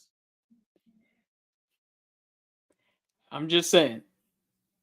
He represents a wide swath of people who go see these films. Well, those swaths need to get the fuck out of here. No, we don't make movies for Show. Show hasn't even seen these movies yet. We don't need Show to see these movies. Let other people who have some kind of cognizance watch them. Vin, I'm telling you right now, Endgame was actually rated as confusing by non-comic book movie fans who went to go see it. Well, whose fucking fault is that? It's a part 2. Well, it's technically a part 23. No, but this is the thing, though. If I start watching a fucking TV show on the 7th season, episode 12, I'm not going to know what happened either. So those people who are confused need to take a long walk off a short bridge expeditiously. Stop smoking crack. Stop smoking crack. No. Infinity War came out before that. No, hold on, time out. If you don't have friends to tell you that Infinity War is part 1 of Endgame, and you just went and watched Endgame, think of a better life. Tip of the day. I should have saved this for the 5 tips and toe tags. But this is one tip in the comic book. If you don't have friends that tell you Infinity War is part 1 of a 2 series with Endgame being part 2, and you just watch Endgame and you don't know what the fuck's going on, find yourself new fucking friends. Delete everybody's number on your phone book and go find new fucking friends. Go somewhere and ask questions. Maybe the people that are in your life don't give a fuck about you. Be more involved with other people's lives. Say good morning to some people. Stop being an asshole. And maybe someone would tell you, don't just go watch fucking Endgame and think you're going to know some shit. You got to watch Infinity War at the very least. Now, fucking asshole. Don't you think Endgame could have done a better job of at least, not the nuanced shit, but at least describing the conflict of its own self-contained movie? It did. This happened. We fought. We lost half of the universe. If you confused with that, guess what, ladies and gentlemen? Shoot yourself in the kneecap and call a fucking therapist because you got problems. Now, I could turn around and say it's a clear line of how Hank Pym is referred to as grandpa by Cassie. And I could turn around and be like, yo, if you're confused about that, say the same shit. No. You didn't have half the movie of people fucking living in that loss and regret because they couldn't save the world, and now they're trying to pull some shit out their ass to save everybody they lost. Half the fucking movie was a bunch of people living in sadness because they lost their family and half the fucking universe to Thanos, and they went to kill fucking Thanos. And Thor was a big representative of that. And then they found fucking Tony Storm in space, and he had the conflict with fucking Captain America. You supposed to be there. We're supposed to lose together. And then they find the time travel so they can bring everyone back. This movie spent its entire movie explaining what the fuck was happening. All you need to do is listen. Ant-Man, they said, oh shit, we need to get to the quantum realm. 911, hello, we got an emergency. How do we get to the quantum realm? Call this motherfucker grandpa and have everybody pull him in. Got it. Yeah, but there was also the whole time from Endgame till now to which to build a relationship. Yeah, I'm thinking about Tony Storm. to Tony which, Stank. to which they could have built a relationship, which they clearly did. She also lost half of her family in the fucking quantum realm. When Snap. did they build a relationship between Hank Pym and the daughter? In between the fucking movies. It ended. The end game ended with her completely fine with him, with Scott. So all the way, you would be completely fine if they just said, you know what, Kang has been taken care of in between Ant-Man and Quantumania and the next Marvel movie. We killed all the Kangs. Don't worry about it. We saved the universe, and now we're gonna go into the fucking Secret Invasion. To be completely honest, yeah, because it doesn't seem like any of this shit is pointing in that direction anyway. Holy shit! I'm just saying it's not that big of a leap to take. And I'm just saying, well, no, Endgame was a perfect movie. If people have problems with Endgame, they have problems with themselves. It was a near perfect movie. It was a 10.5 out of 10. If people have problems with Endgame, you go speak to a specialist. Get electromagnetic pulses shoved through your fucking temples or some shit. There's a problem with you. Stick to the fucking rivers and lakes that you used to. Don't go chasing waterfalls. You're not intellectually strong enough to understand a fucking movie. Master the Phantasm, Endgame, and Suck My Dick. There you go. 3 perfect movies. This is not what he said. It's a Master the Phantasm. Well, you know something? No, you know something, Taquan? Let me tell you something. I saw Master the Phantasm like last month. I fell asleep during it. Eat a dick. It's not as good as you fucking people remember it to be. You know what? I really gotta jump on Max and see if it's on there. Yeah, it is on Max. But you know what I'm saying? Like, y'all people with the shit. Fuck around. Nah, man, I'm tired of this shit. Kang in the MCU right now is a fucking guy doing some shit and we have no idea what he's doing. But we're supposed to know what he's doing because we're supposed to know shit.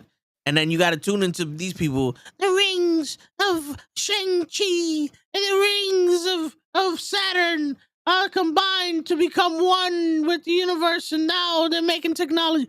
That's what we're supposed to do. Save the bullshit.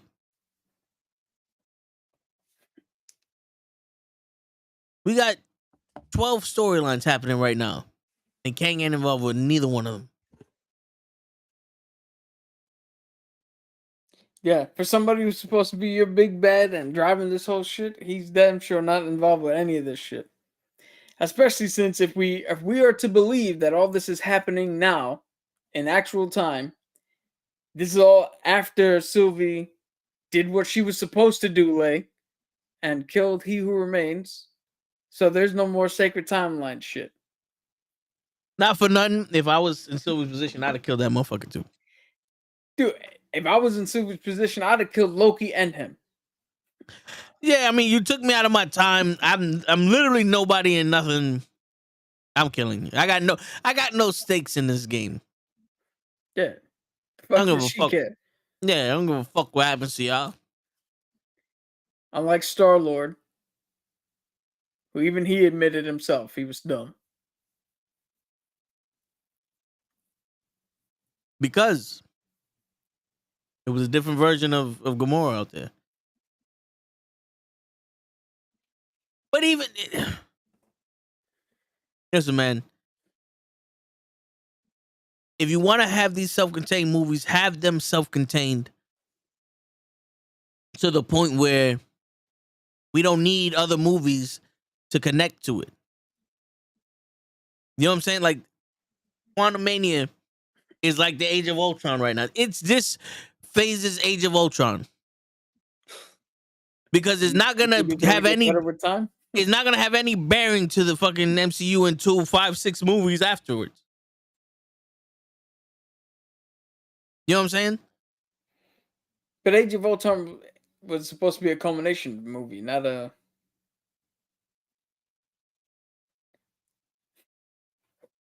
But the thing is, we understood that Thanos was getting people. He was using people to do his bidding. That's why when we saw him in those other movies, like, yo, the leader of this army is getting disappointed because his minions ain't handling business. Ronan the Accuser was supposed to get the Power Stone, couldn't do it. Loki was supposed to get the Tesseract and kill the Avengers, couldn't do it. Eventually, Thanos was like, fuck this shit, I'll do it myself. Fuck you, Joe Boo, I'll do it myself. And he still sent the Black Order. Yes. And what is Kang doing? He just walked up and said, I'll do it myself, and he's failing. And just because there's 75 fucking different versions of Kang doesn't mean I want to watch 76 of them fail. But if Kang was manipulating people, see, Kang was good in Loki because he was manipulating all those people that were brainwashed to do the TVA's biddings. But then when you have the Conqueror, the bad motherfucker, the Shogun of Quantum Realm, do nothing, it's a problem.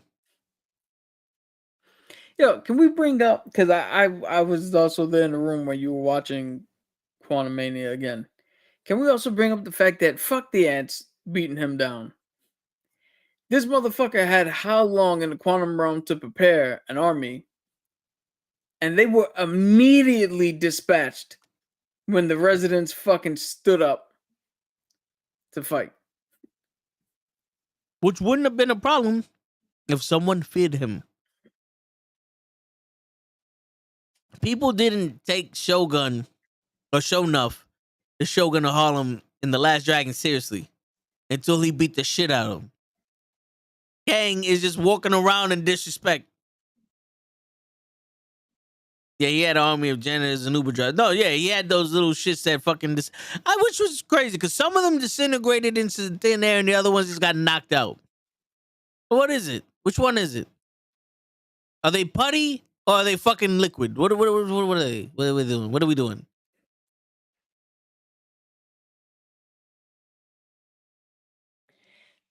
I don't know. I think they did themselves a massive disservice with two things. The movie. Like I've said, they told us, they tipped their hand too early. Because when you tell us what a saga's supposed to be, we're gonna jump to conclusions, and we're not gonna wait for another 10 years to go by to complete the saga before we see what you're doing. We're gonna automatically pick every step one by one. And two, I don't know why you would tie yourself to one man playing every role. And again, this has nothing to do with him getting in trouble now. I would be saying this shit even if he wasn't in trouble. Because before he was in trouble, you can check back at the podcast that we did on the review. I was like, that fucking end scene at the Council of Kangs looks stupid as fuck. Like it was an SNL skit. Yeah. Many people fucking screaming and chirping and all other shit.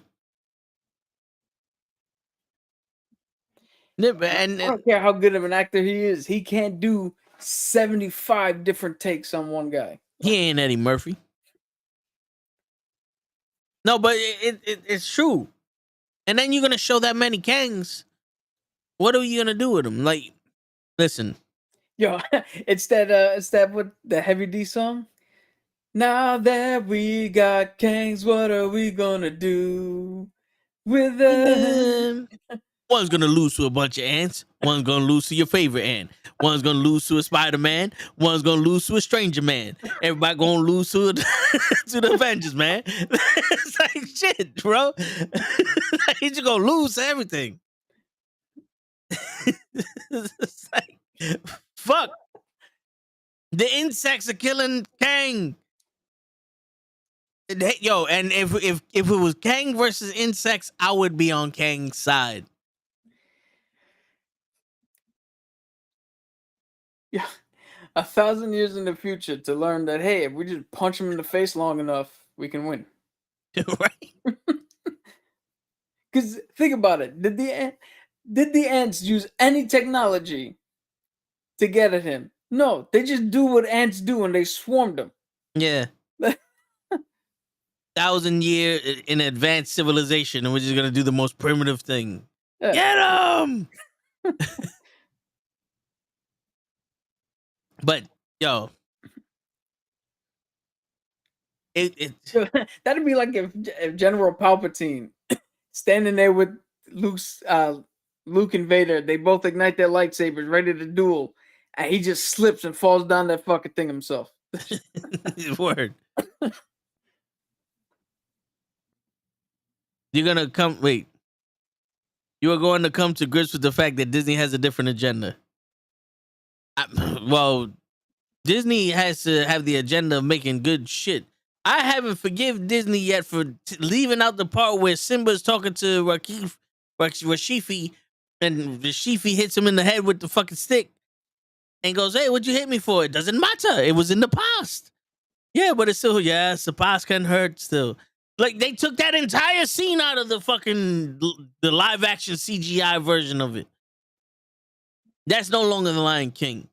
And this is no longer fucking Kang. Yo, it's unfathomable. You have multiverses that he can travel to. You're telling me that you can't have one where he travels, and because Ramen Tut in another multiverse, and he speak like you had him dressed up, so you can't go outside of the realm of some kind of like belief where maybe there was more than one Kang in the quantum realm, and these guys just fucked up the one that was playing the Conqueror. You know what I'm saying? Like, why couldn't they do that? Why couldn't they be that? Well, be like, yo, Kang got beat up by a bunch of ants. Was that really the Kang that they were talking about? Well, essentially, that's essentially what they did. Is they made us question which Kang this is. And again, they could Fast and the Furious this shit and just say that specific one's alive, but I will remind everyone, they clearly said that this motherfucker was dead. Listen, 3 other Kangs were like, this motherfucker's dead. Maybe he freed the Red Skull and now he's the keeper of the Soul Stone. The Soul Stone doesn't exist. It does. His cat put it back. No, he put it back in the past, but in our timeline, it's just dust. None of them exist. That you know of. They're infinite.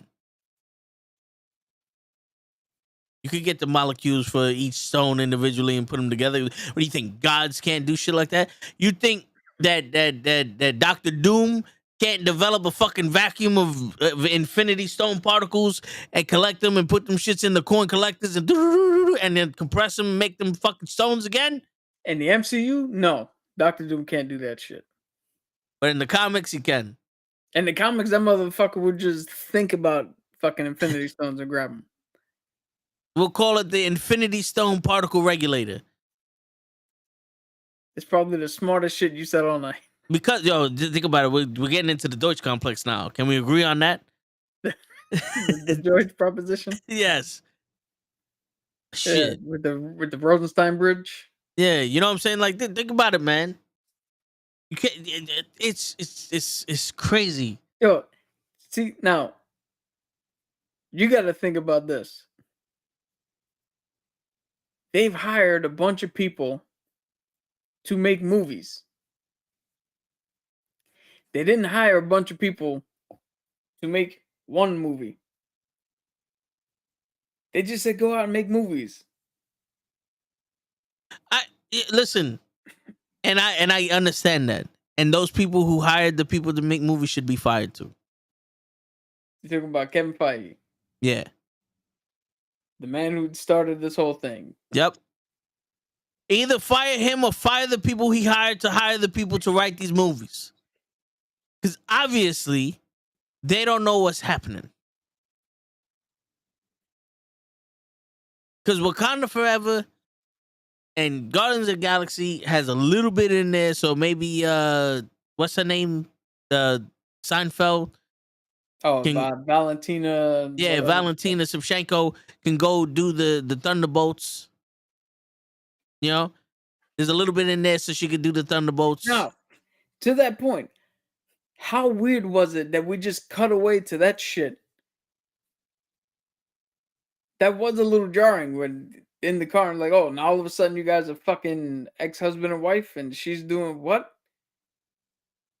It detracted from the fucking movie. But they shoehorned it in, and now it's there for the future. But was it necessary for them to tell the story that they wanted to tell? Everett Ross Maybe in the didn't need future. to be there at all. Maybe in the future. You're telling me Kang couldn't have told stories about, like, listen to time is not what you think of it. Like, he couldn't tell a story of how he was the fucking pharaoh in Egypt, or how he was the fucking ferret in Japan, or some shit like that. You know what I'm saying? Like, Okay. some kind of lore. Be like, wait a minute. This is Greg from Earth 93 in issue 76 of Avengers. He's the one that bought ice cream on that fucking thing that they didn't have chocolate. You Now, know? For the audience, maybe.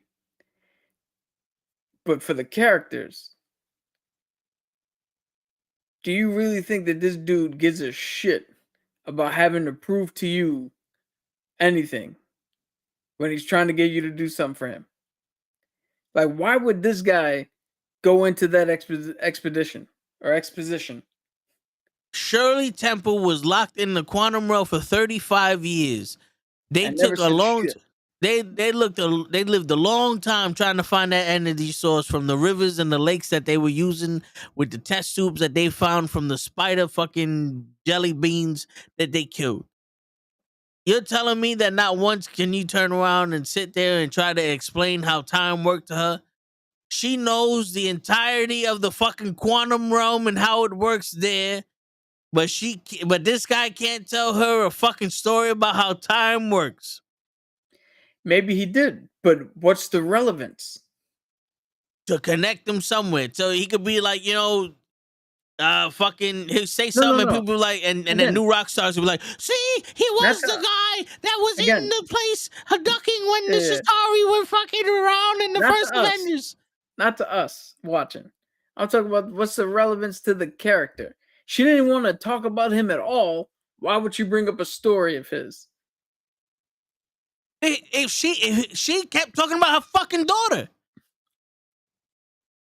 I feel like every episode of the Knuckleheads Network, no matter what topic it is, comics, sports, wrestling, I feel like I need a monitor in front of me. Just let me fucking find the monitor. Let me fucking break it.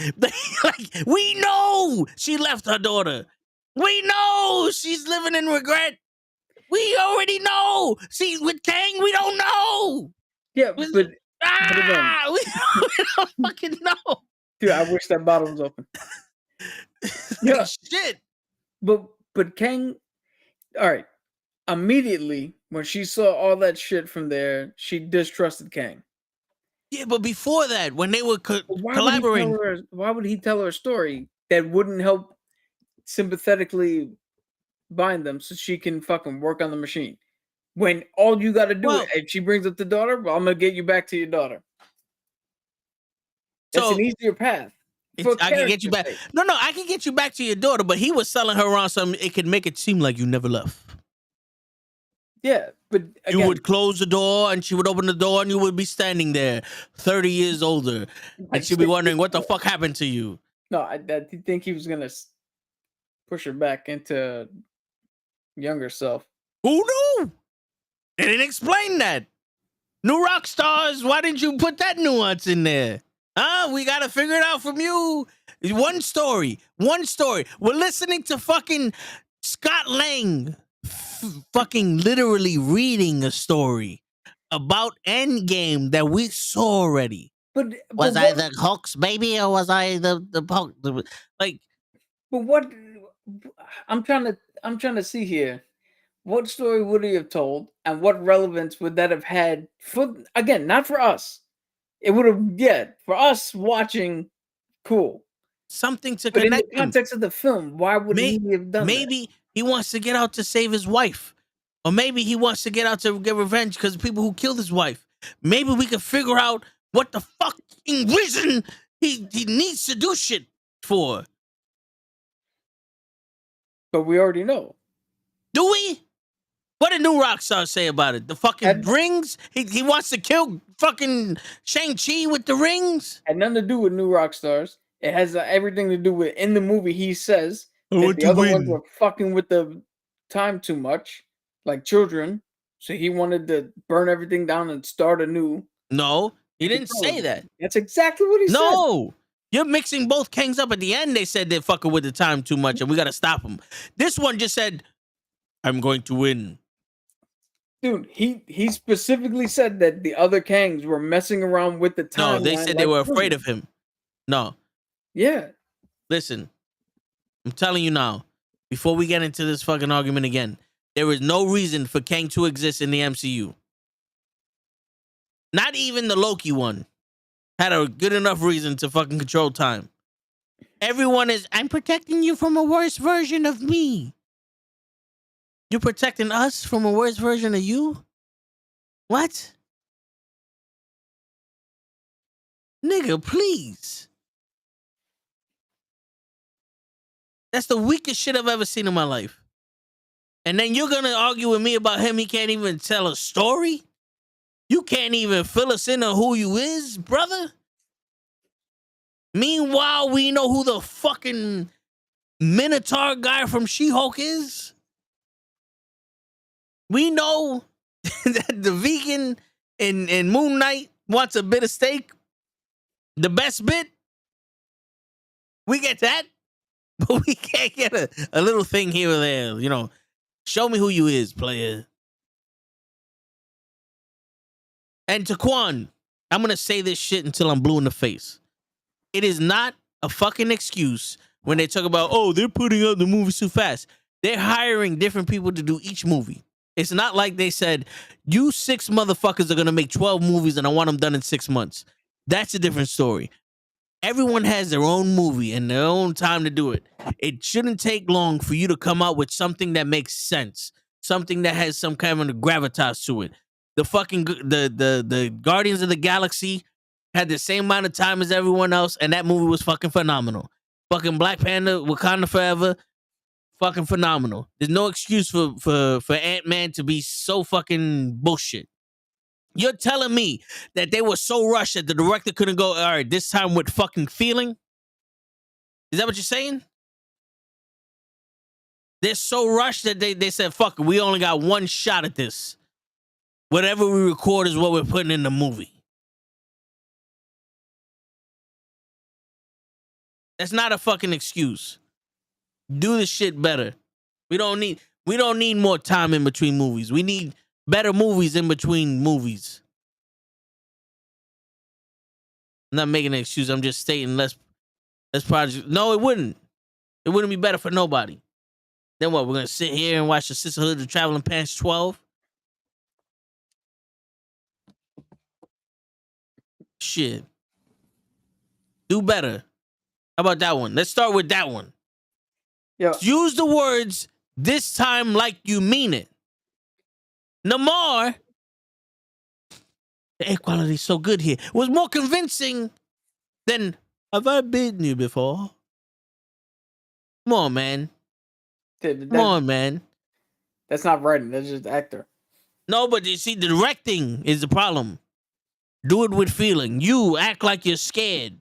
I know this is the first time you're acting before. Yeah. I have a distinct Let's feeling tell a that story. Yeah.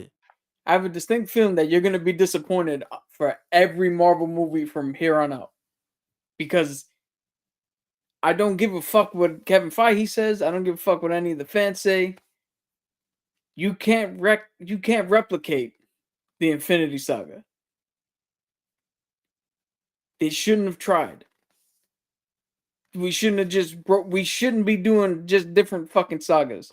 We had the perfect saga. Now move on and do other shit. Because you can't tell it.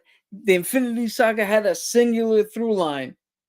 You can't do that with something that literally has multiple versions and variations of shit. You can if you just tell the fucking story. Listen, you can tell good movies and connect them later. You can't tell bad movies and then connect them later. But you're gonna be. I guarantee you're gonna be disappointed from here on out. Because I believe the Marvels is not gonna be good. I think it's gonna be good. The trailer, I will. Well, let's put a bet on this right now because it comes out. I'm so close to being over this whole shit and just gonna just watch from the standpoint of it's on television or it's on the fucking movie screen. I saw an extended trailer to Secret Invasion. And at the end of that trailer, I went, uh-oh.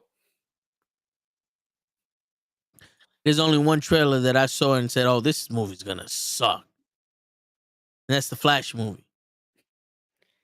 And that's the one everybody says it's the best movie ever made. Because they're looking at it wrong. I saw the trailer and I said, oh, this is Batman versus Superman all over again. Yeah, that's the point. Yeah, but what I mean by Batman versus Superman is this shit sucks. This is meant to get your hopes up, to get everybody hyped, to make that initial $100 million in the first fucking weekend. And then, all right, let's pull it out the movie theaters. This is a cash grab. This is bullshit on wheels. Oh, we'll see what you think. This movie is going to make Doctor Strange 2, Wanda got into some shit, look fucking like it was Oscar worthy. Well, I'll wait for your report. Shit. What I'm saying is fucking. But what I'm saying is they're not. I don't think they're gonna do better. The problem. I don't think they have to. The problem is they go Doctor Strange Multiverse of Madness, Ant-Man Quantumania, and now Kang Dynasty. And I know Kang Dynasty hasn't happened yet, but there was no madness. There was not a lot of multiverse, and there was nothing in Doctor Strange. That literally should have said Doctor Strange to the Scarlet Witch, and we would have been like, this movie was phenomenal. That's like if I turn around and said, all right, welcome to the Knucklehead Comics, where we're going to talk about Kang. And the entire show, I'm talking about how the Celtics just fucking beat the Miami Heat in Game 4. You'd have been like, hello, asshole, why didn't you just fucking call this shit the sports podcast? That's the problem. The story you're telling and the story you're telling us are two different things. Two major different things. You got the GPS going to Florida and we're in the direction of North Kakalaki. What's going on here?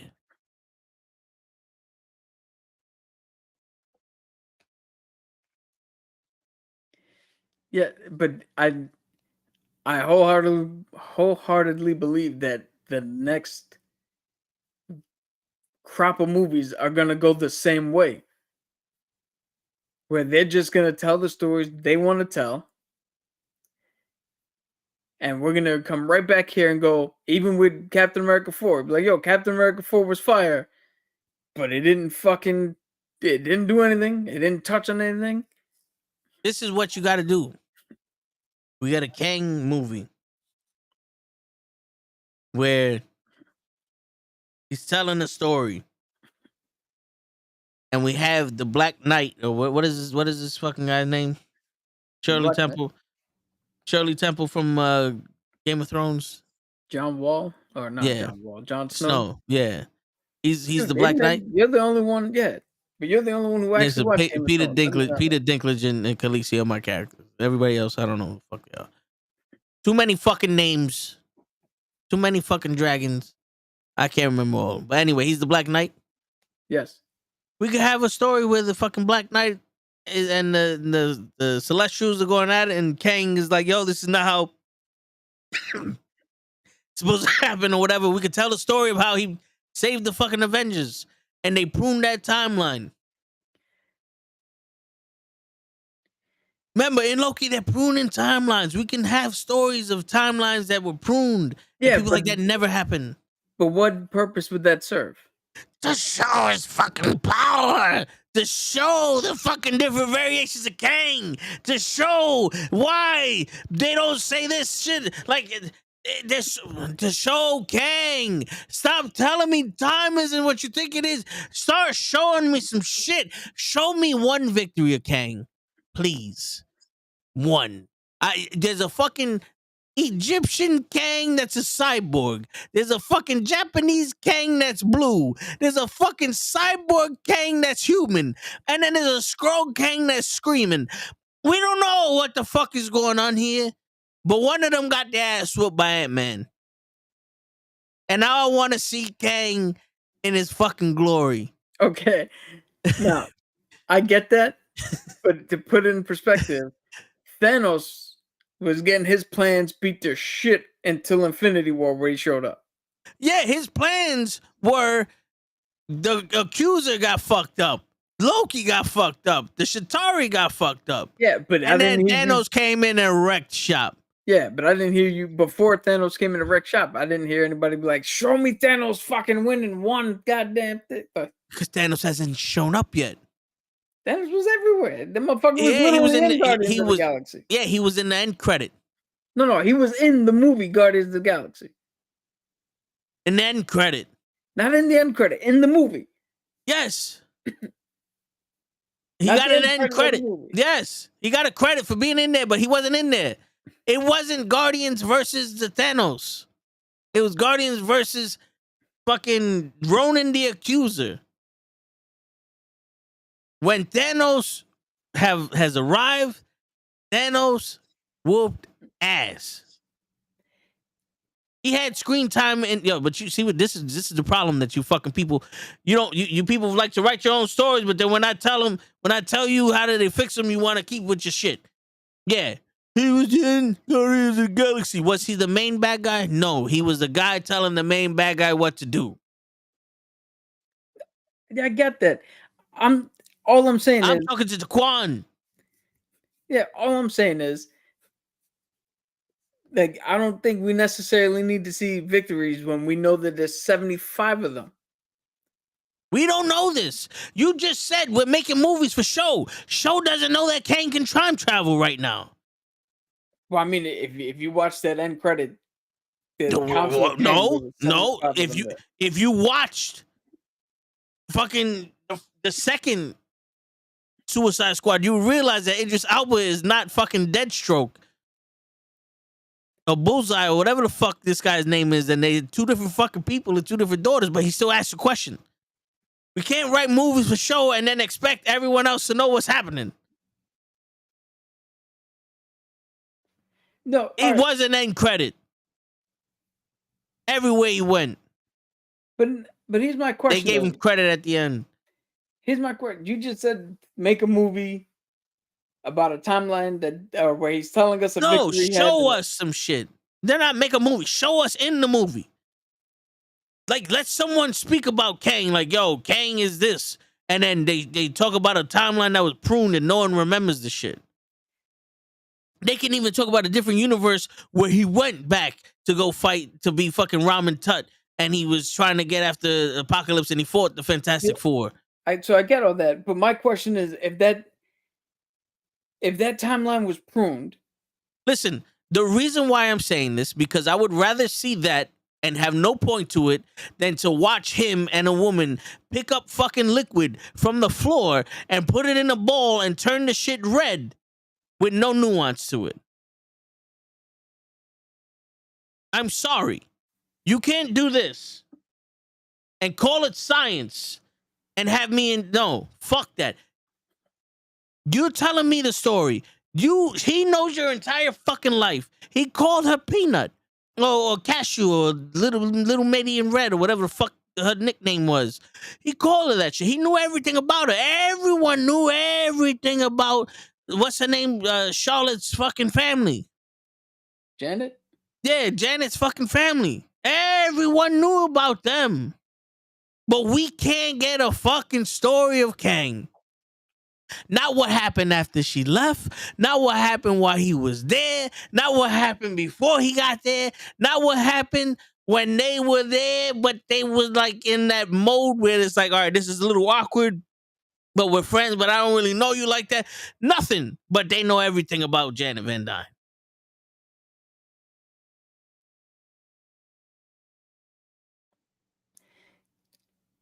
I get my only question. Think about that. Think about that.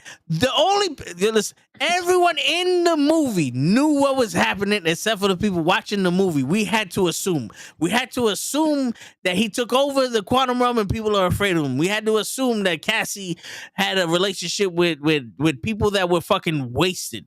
They were gone for 5 years, and she had a relationship with them, and now they're grandparents. And we have to assume that Cassie knew how to be the Ant Woman and all, and they just gave her the suit, and she's been training. And we had to assume that Paul Rudd knew how to act. And we had to assume that these fucking people were gonna just come back and save everything. We had to assume all that. My problem is not with your overall thesis. I just want to know why tell an irrelevant story. Why tell a story of something that doesn't? Because at least it's a story of Kang and not a story of irrelevancy. No, but you're telling me that we really needed to fucking watch as what's her name, Jennifer Van Dyne gave up seeing Cassie one more time to protect the world from the Conqueror. We needed that. Kind of, yeah. That's probably one we did need. Yeah, but it didn't have any kind of fucking emotional tie to it. There was no emotional hold to it. That's on the writers and the acting and all that shit. But that's but then they want to go on strike. Well, let me guess. They didn't have enough time to develop a fucking relationship between a mother and daughter that was so realistic that the mother wanted to see her daughter again. The actors didn't have enough time to get motivation to be someone's parent and to miss them and want to see them again. Dude, wait until you see the fucking Marvels then if you want to the movie you think is going to be good. Because if you think if you think Brie Larson was trash in Fast X, just but there's a difference between Fast and Marvels. There's other people in Marvels that's in that movie. There's no one else in. You can't. Yo, listen. Brie Larson and Jason Momoa were the only two people that acted in Fast 10. And I say this because they just used footage from Fast 9. So they green screened them into every fucking episode. Every scene they were in were green screened in and they were talking to no one. And then they just fucking played Fast 9 lines from Vin Diesel in there. Fast 5. No, Fast 9. Oh, they replayed the last one. Yeah. I shit you not. A ball that's not being controlled by shit is running down the fucking Vatican. The immovable object, the irresistible force, is running down all of fucking Europe to destroy the Vatican. Believe that shit. And they still had time. Someone did. The writers, Momoa, someone had enough time to go, you know what? Let's make him the Joker. And Momoa said, you know what? I got about 10, 15 minutes to make it look like I'm a psychopath. I could do that for you.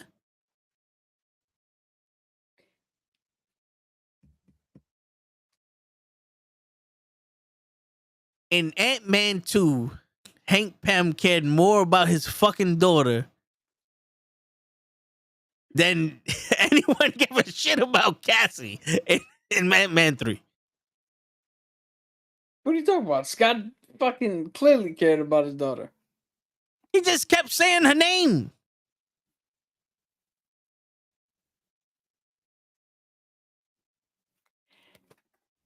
I'm not gonna. I saw the movie 4 times. No. I'm not gonna try to defend that fucking movie.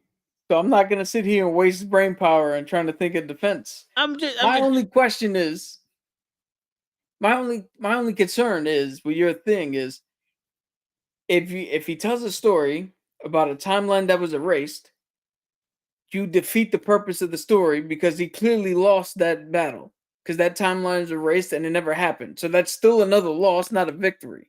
If you give him a victory in something that we know didn't happen because we've been watching this whole time, now you create a loophole. That's probably why they didn't put it in. No, but if you tell a story about him pruning another timeline, maybe he did it because the other Kang that they're all fucking afraid of is doing the shit.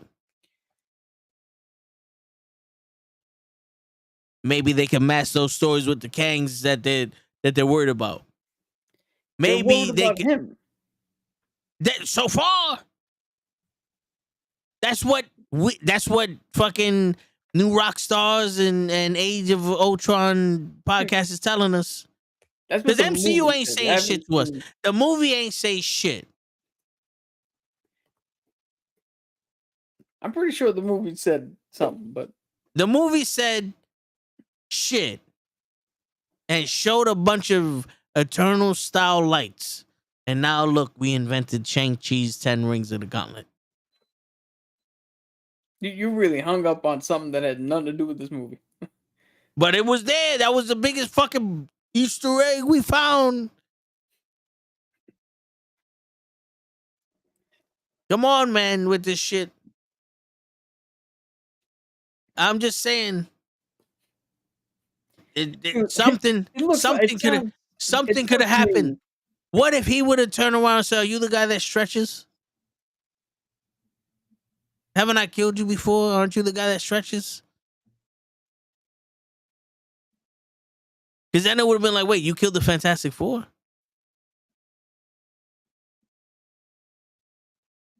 Because now people will be thinking. I don't think that would have hit the same way. It would have. The one with the hammer. It would have, because guess what? Guess what? And I'm gonna do it in the style that everyone loves. Guess what? Nothing in that movie hit in the way you thought it did. So if he would have said, "Are you the one that stretches?" and it didn't hit, yeah, nothing would have changed.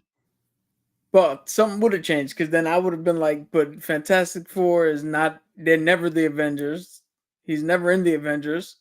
So you fought 4 different people, and you think this motherfucker is one of the 4 people you fought?"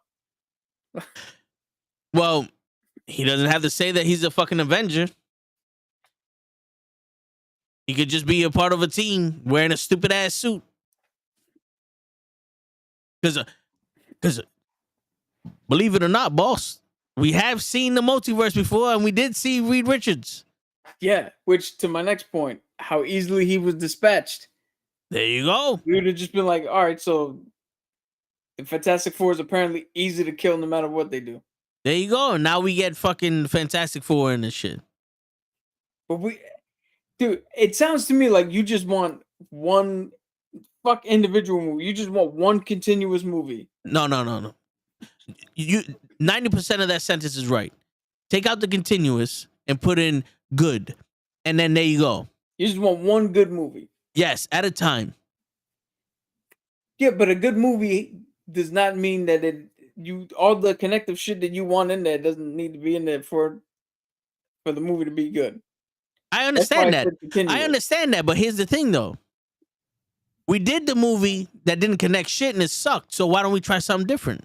Or is there not enough time to think? But because believe it or not, ladies and gentlemen, the shit that we come up with to make these movies better come off the top of our fucking head while we're talking to each other. Or at the very least, right after we watch the fucking movie. It don't take 18 months to come up with shit that they could have did better. So there's people in a room thinking shit up, bouncing ideas off of other people. And maybe it's just one person's alive in that room and they said, fuck it, we're going to do what I said. and fuck everybody else? Or maybe, like Taquan likes to say, there's not enough time for anybody to think. So they just say, you write a page, you write a page, you write a page, you write a page, and we're all just going to make a movie out of it. And then one dickhead goes, but wait, what are we writing about? And then they get mad. We don't have time for this shit. So and then they write a page and they put a movie in it and then they name it Ant-Man Quantumania. So, and then the fucking editors go, well, all right, we'll just put some CGI in this shit. So I wasn't gonna bring this up before because we're not really talking about the writer strike and all that shit in this episode. But since you brought up the writing thing, there's been multiple reports that Kevin Feige, I don't know if it's Kevin Feige directly, but Marvel Studios for the last couple of movies have been treating their writing staff the same way Vince McMahon does. In terms of, we have a fucking strategy, and then in the middle of it, rewrite. As they're filming it, rewrite it. As it's being edited, come back, reshoot, rewrite it. Like what was it? Was it Thor Love and Thunder? It was either Thor Love and Thunder or Multiverse of Madness. That You couldn't save any one of still, those movies. They were literally still changing shit like a week before it hit the theaters. You couldn't save either one of those movies. But the point is, because the point is, when you say, "Oh, they're not given enough time," they're actually not, because they're sitting there going, "Oh, I thought all right, I wrote it, we're done," and then they're like, "Shit, the movie comes out in fucking 2 months. I need you to rewrite this entire scene for something," and now you got to go back in and rewrite and reshoot and re-edit before the movie comes out. So they're really not given that much time. Well, here you go. Taquan, I love how you said that. It's not as simple as the bold bitch try to put it. Well, then here you go. All the writers and directors and actors in the world, there is a problem that you can fix in the entire world. That problem is called Popeyes. Go fucking work for them. Because I don't know about y'all, but if my job don't get done, I get fired. And sometimes you have to adjust. I don't know why you putting these people on pedestals. They have the same fucking job we do. We actually are working jobs we don't want to at the best of our abilities. These people dream of being writers and dream of writing movies of that shit. And yeah, you may be in a shitty situation, but I'm sorry. You're living your fucking dream. Now you want to bitch about it. Yo, there's no excuse for you not doing the best you fucking can. Oh, rewrite this. Okay, so you make it worse? Now, if you would have said, well, Kevin Feige, he rewrote the fucking scenes himself, it's not the writer's fault. Maybe, yo, we got to tell this story. Okay, so fuck it. We're going to give up because he said to rewrite something and we're going to make it horrible. We don't have enough time to put the whole body in CGI. Why don't you just fucking put them in a hologram?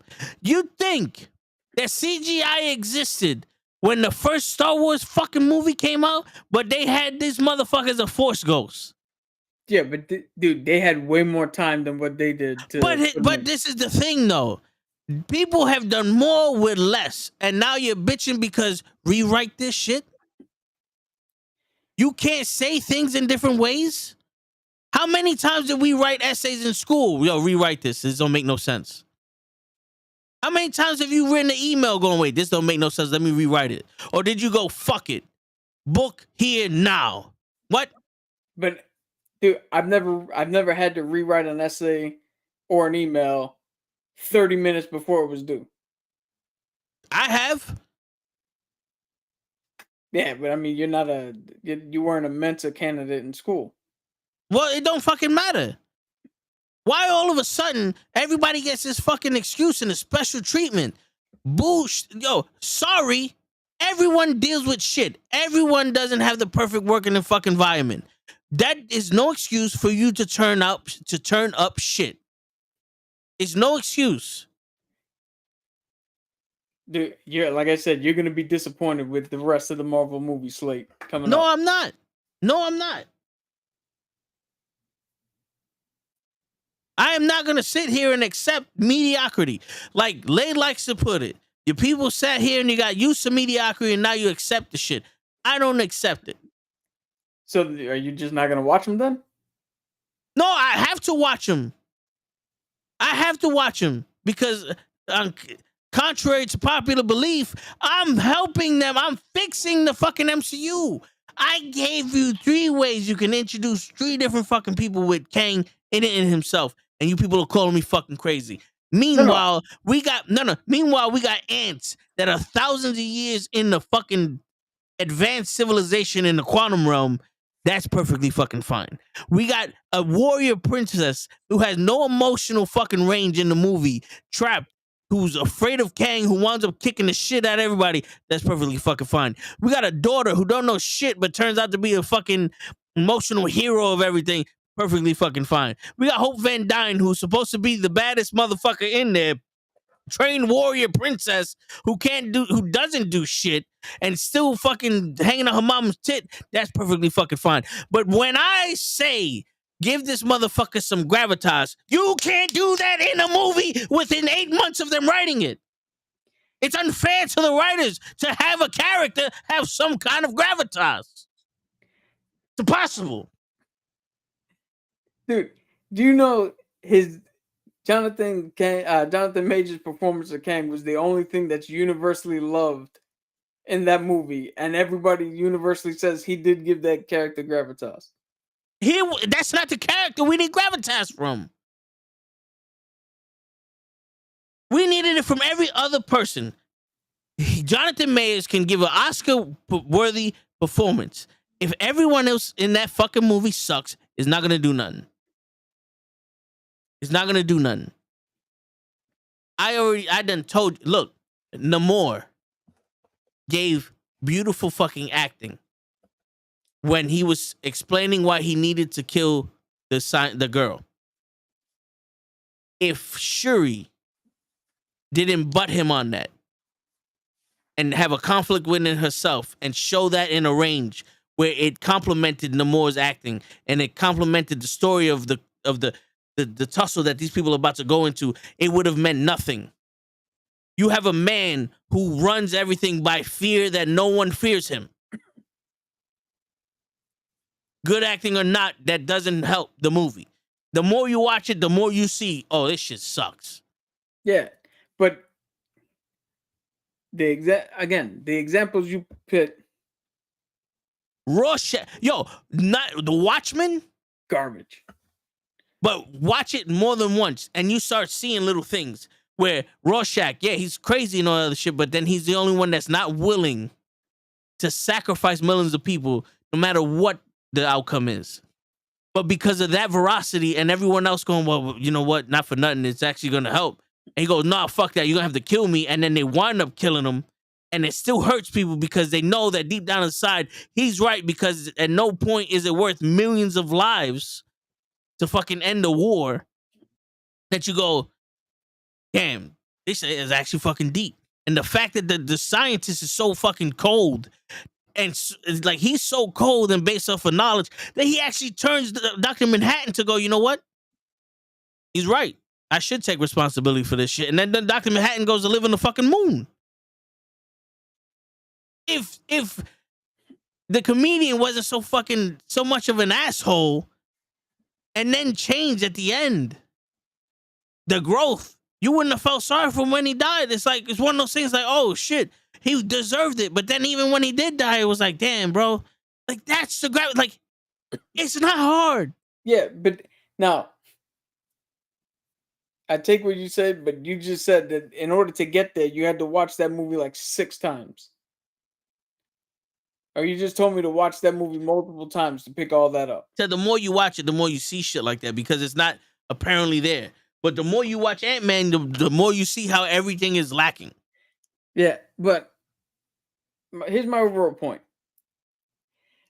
I don't think we get Wakanda Forever the same way if Chadwick was still alive. Because there would have been no reason to put that much emotionality in it. because he was still alive. They could have just made the next part of the story. Yeah, but what if the next part of the story someone else died? No, yeah. They can still have that gravitas in the story just because it's not people went to see how they treated the death of Chadwick Boseman, but if that movie sucked, it wouldn't have been better because Chadwick Boseman died. No, but what I'm saying is everybody in there up their level stepped up and went up beyond because he died. In the same way with Guardians of the Galaxy, everybody stepped up their level because this was the last one. There's no more after this for them. So they stepped up. So it's okay for everyone to be in mediocrity because this isn't the last Ant-Man? I'm not saying that it's okay. I'm just saying that it's unfair to use those as examples. It's because they had extra reason to step up. I get it, but they had the same amount of time. So they didn't have time, they didn't do this, they didn't do that. But James, again, you're talking about something that James Gunn was writing from the first time he ever. I'm talking about Black Panther also. Yeah, but Black Panther, again, came from a different. Black Panther came from a different place. It wasn't trying to write a Marvel movie. Because what do we say? That's the least Marvel of all the Marvel movies that's come out so far. Right? That's at least what I was saying when we did the review. Yo, Ant-Man had 3 movies. You already know the characters that is in Ant-Man. The only one you had to introduce was Kang. And every single one of those characters were not the characters from the other 2 movies. They were different fucking people. You can argue until you're dead in the face, and there's all excuses. Everything is an excuse why Ant-Man sucked. And I'm telling you, it's not an excuse. And I'm not giving you an excuse. I'm just telling you that the next 4 or 5 movies are gonna fucking suck. I'm just preparing you for that. They're not. It's not your Triple H thing. They're not overnight gonna be like, oh, they're good now. Marvels are gonna suck. Cap 4 is probably not gonna be good. No. From the shit that I've been hearing about on set. Blade, we already know is fucking has switched writers every 10 seconds. He's not happy with the movie. That's the problem, y'all. You're sitting there listening to people who don't know shit. The people inside the shit don't know shit. They don't know nothing. I don't know nothing. Yes, they don't know nothing. They don't know jack shit. They only got 2 good movies in the last 5. Falcon and Winter Soldier was one of the best fucking TV shows they made. Now you're gonna tell me they're gonna make a shitty ass movie? Come on with this shit. We already know how fucking Captain America is. Soldier, we all know how much I feel for that show. I love that show. It's one of the least rated shows. Every time they do the rates of where all the Disney Plus shows come out. You want to know why? Because a black man was in the lead and they dealt with black things. Yeah, but what do you think? That's the reason. Listen, you want a show to be phenomenal but have bad ratings? Put a woman or a black man involved in it. People haven't figured out about Spanish people yet, so I can't say put a Spanish person involved. We aren't invented yet in any kind of movie. All I'm saying is that the next few the racists come out. The racists come out and the sexists come out in fucking throws when it comes to movies and success. They come out like if it's fucking they're voting for president. Yeah. The ratings don't mean shit. The movies, the next few movies are already in production that have already started. They're not gonna turn the dime and be good out of the blue. Especially the Marvels. The Marvels not gonna. It's already done. It's coming out in November. Yeah. Unless they go back and reshoot everything. And I'm telling you right now, y'all people, you're assuming too much. I'm telling you right now, you're sitting there. It's gonna be bad because everything else is bad. It's not bad until it's bad. Until we've seen it, it's not gonna be bad. If we see it and it's bad, okay. That's the way it is. Because Miss Marvel, we loved it. Everyone hated it because there was too much Muslimic shit in the cultures in there. But we loved it. Why? Because we got to see a different culture. Yeah, Because we but was raised different. But then this girl's gonna bring out the fucking humanity in people, and that's what we haven't had. She's the Spider-Man of this movie. I'm But the only everyone one said who likes Captain Marvel. everyone says it sucks because of this, and this. It don't matter. Dude, I'm not, just to let you know, I'm not going off of what anybody says about this. I've seen more trailers to it and more snippets of it. And the first trailer started out, I was like, okay. And then the more I see, the more I'm like, oh shit. And this is what I'm seeing from what they're showing me, not what anybody else is telling me, because I haven't read or seen anybody else's shit on this. The coming attractions don't know shit either. How many times have we seen shit and that shit wasn't in the movie? No, but but how many movies have we been like, look at the coming attraction, be like, nah, we're not seeing that. That's gonna be trash. The Flash, Batman vs Superman, Justice League, anything that said DC in front of it.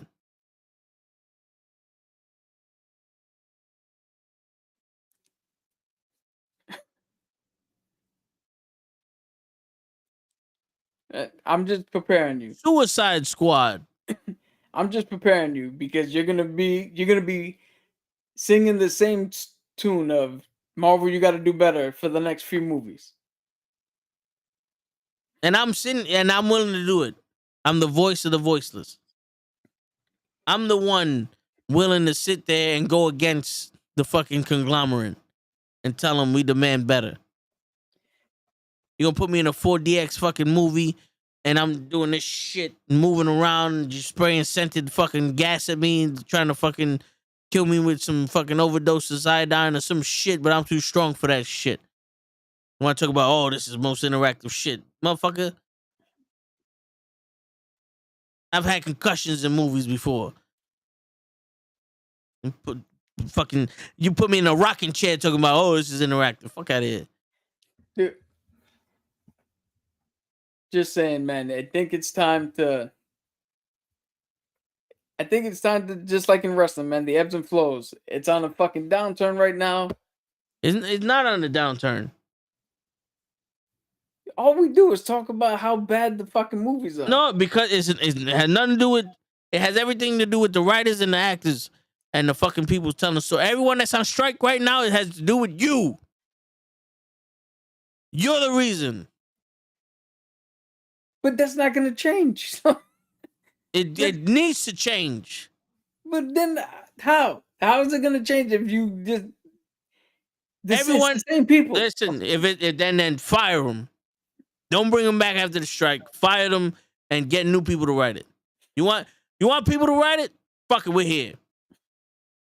How many times we rewrote shit and it's way better? We're here. Fuck around.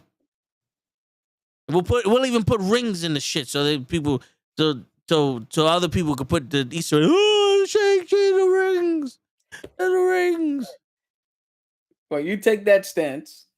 I'm gonna take the stance of this is no longer something that I need to take seriously. And I'm just gonna, if I watch it, I watch it. If I don't, I don't. If we talk about it here, cool. But it's no longer a driving force of we have to go watch. That time has passed. It is now just a movie coming out. Bullshit, because there's 17 fucking Transformers and only one of them was good. There's like 6 fucking G.I. Joe movies and none of them was good. All we need you to do is write the fucking story that we had and have people act in the fucking movie. Is that so hard to ask? Is that so hard to ask? And if it is, Popeyes has an issue with too much oil in their chicken. Go save them. But you already know everything. But we already have a good Transformers movie and a good fucking G.I. Joe movie. Bumblebee is a decent Transformer movie. I'm talking about Transformers the movie back in '85. The cartoon movie? Yeah. And the G.I. Joe cartoon movie. Yeah. No. I'm talking about live action movies. But why do we need a live action one if we already got a good cartoon one? The same reason why you got excited when you first saw the fucking trailer for a live action G.I. Joe and a live action Transformer movie. Yeah, but I didn't want the exact movie on that the cartoon did in live action. But you wanted a good movie though. Yeah, and I didn't get it. That's why I didn't watch it. That's why I stopped watching. See? Yeah, but And all I'm saying is it's so hard to ask for a good fucking movie. and all I'm saying is if you're not getting good movies, just walk the fuck away. There's no problem with just walking away. I haven't seen I saw Bumblebee not in the theater. So if you go to McDonald's and you order $45 worth of food and they only give you fries and nothing else, you just gonna walk away? I mean, what are we gonna do? Fight everybody at the fucking McDonald's? If that's what it takes to get your fucking food.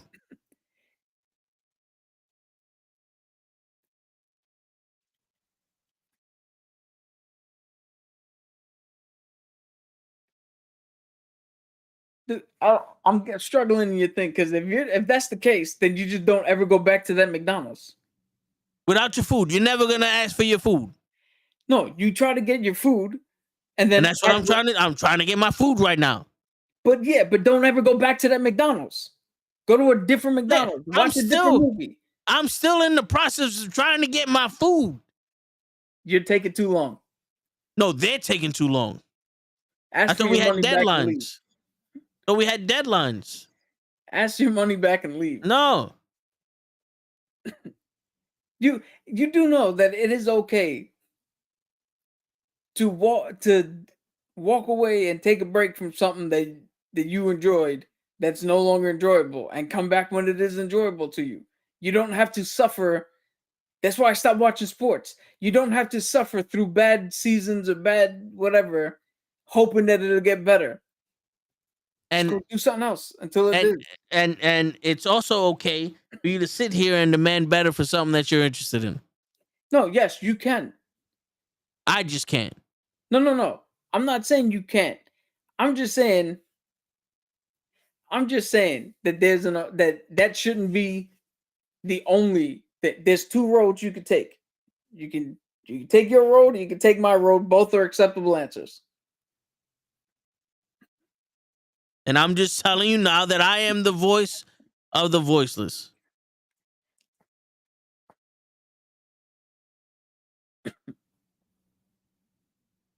Yo, just because he's abusive doesn't mean he doesn't love you. All right, dude. I don't know what the fuck that when he hits me because he loves me. He can love you and beat the shit out of you. It just doesn't make it right.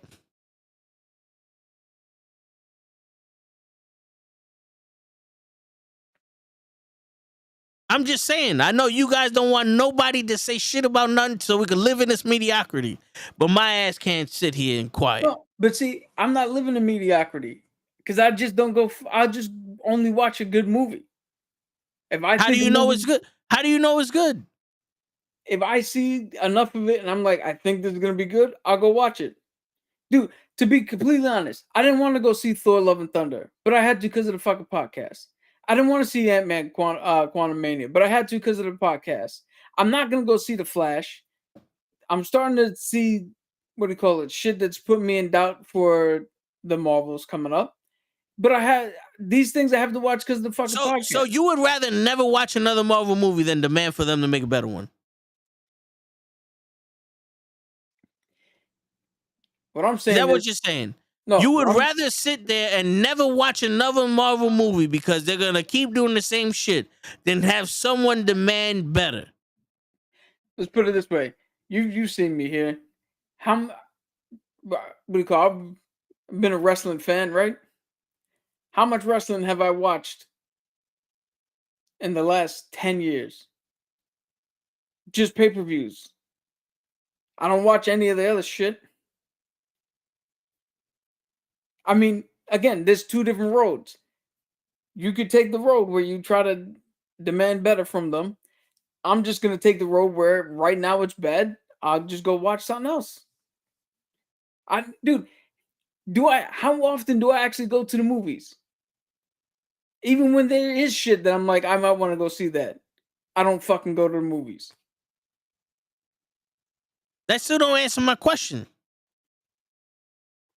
You would rather never watch another Marvel movie than demand for it to be better. Yes. Because I know personally that me saying something is not going to change them. How do you know? Because they're not watching this shit. How do you know? Yeah, Kevin, if you're watching this right now, put a 1 in the chat. I know they're not watching this. How do you know? Because because I might not believe in God, but I have faith in this. And I will pray to this. How do you know? The fact that we only have probably Taquan is the only one watching us right now. Taquan's the only one participating. That doesn't mean he's the only one watching. If you notice, Kurt comes in and out the shit. Kofi comes in and out the shit. There's plenty of people listening to us. Cruz comes in and out. There's plenty of people listening to us talk, but not participating in the chat. Taquan's the only one participating in the chat. And because his sole purpose is to fucking go against anything I said. That's Taquan's sole purpose in life. Yo, let me tell you something, man. How do you know that someone right now, maybe a writer of Marvel, is watching this because he doesn't know what the fuck he's doing? And he hears this shit and he's like, damn, you motherfuckers are going at it. Like, you calling me a piece of shit. I don't really like it. But then looks deep down inside himself. You know what? I haven't been giving it my all. I've been giving 30% because I've been using the excuse of them rushing me and they ain't living their full dream and they're cheating themselves out of the shit, thus making bad movies and giving themselves bad shit. And they're never going to be able to write part 2 of Fences with fucking Denzel Washington and Deona Davis. All right. I'm gonna say it like this here. I would much rather not even bother to have something get better. Because me alone is not gonna be enough to make something better. How do you know? How do I? Because the last 2 motherfuckers I voted for ain't become president. That's how I know. But Every that's not your counts. voting. No, voting doesn't count. Voting doesn't count. You're talking about a system that you're talking about adult explaining to a baby why they shouldn't have a knife. It's just don't use the knife. Voting never change. Presidents don't do anything in this country. I'm talking about something real, something important, like the movies that are in this fucking country. We can change the shit. Yeah, but yeah, you take that stance. I'm not saying don't take the stance. I'm just saying I don't give a fuck enough to try to fucking force them to change. That's the difference between I can't get them to change and I don't give enough to change. There's a difference between that. 2 different roles. That's why I said No, you can take your role. but this whole time you were saying I can't get them to change. Dude, I don't think I can. So why the fuck am I? And I'm saying, how do you know? You know how I know, Vin? Because we've been on here talking about all these fucking Marvel movies for how long? Since what the fuck? Multiverse of Madness, or actually from Eternals. How bad these fucking movies are, and we still got shitty movie after shitty movie after shitty movie because they're already done writing. They're already done. So the ones after this ain't done yet. Dude, to what's the Quan's point here? How even if it's a shitty movie, it makes $1 billion, they still get $1 billion. You can keep giving them all the money you want. The only way for things to actually fucking change in this world is for you to take your dollars away from them. Yo, we're gonna change the world from the 3 P's. We're gonna stay positive. We're gonna be persistent, and we're gonna be patient. And you ain't practicing the 3rd P. Patience. Eventually, we're gonna change this business. So, while you do that, we changed DC single-handedly. We made DC hire James Gunn. No, we didn't. Yes, we did. I didn't fucking say go hire James Gunn. But how do you know they didn't hire James Gunn? Because we was talking all about that shit, telling them they need to change this shit. Because this shit was whack. Motherfucker It ain't was none of us. us They said listened anything to about us. hiring James Gunn. It don't matter. We told them to change shit. And they hired James Gunn, they changed shit. We single-handedly changed the DC scope of the future. And we could do it again. Okay, now what are you gonna do when all of James Gunn's shit is whack? I'm going to do the same shit that I did during the Snyderverse. And then we're going to make them change it again. And then you're gonna make it so that every single, what do you call it? You're gonna make it that every single whack piece of shit make sure they get your money and still be whack. I'm not going to make sure that they're still whack after they get... No, if it's whack, we're going to change the shit to make it better. You're the only one that's going to pay for whack movies so they could still be whack. I'm not gonna see these movies. I just told you I'm gonna walk away. They're not gonna get any of my money. That doesn't mean nothing. They don't care about that. They don't care about your $7. You're hurting the movie theaters more than you're hurting the movies. So if they don't care about my $7, why would they care about you out here yelling your ass off? Because because when I'm telling you that they're doing this shit bullshit, millions of people will sit there and go, you know, something Toe's right, and now we're gonna fucking make them change. Hey, One spark can light a fire. One toe can tag a foot. Yeah. One spark can light a fire, and I'm just saying, why the fuck are we burning things down? Because that's what the fuck we do here. Hey, if you can do it, how do you know, Taquan? How do you know millions aren't watching this fucking this stream?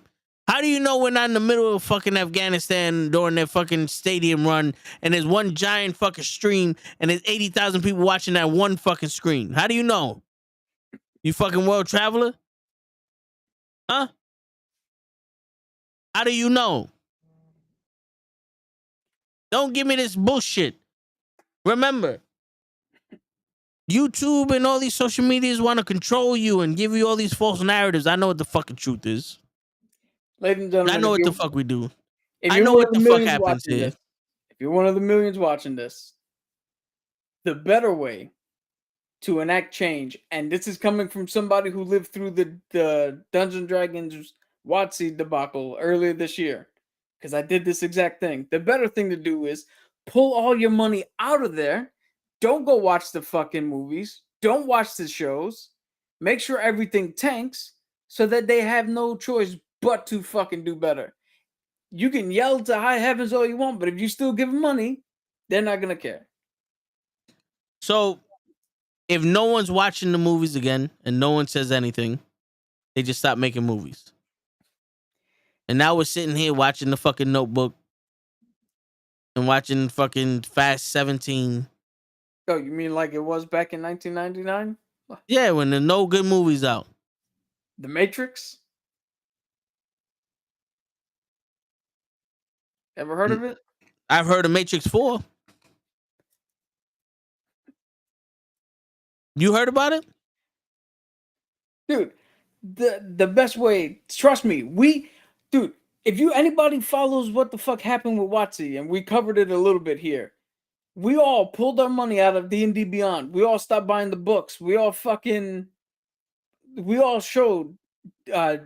Wizards of the Coast that we are leaving because of what they're doing. And what happened? They immediately backtracked, gave us everything we wanted, and fucking we won. Okay, so Disney, you stop watching Marvel movies, they'll make Star Wars movies. They'll make Little Mermaid movies. They own ESPN. Marvel ain't going Marvel losing that money ain't gonna hit them. They're gonna be like, all right, fuck it, we'll stop making movies. We'll start watching it. We'll start making TV shows, or we'll start doing some other shit. Wizard of the Coast is a small business compared to Disney. Well, it's $1 billion company.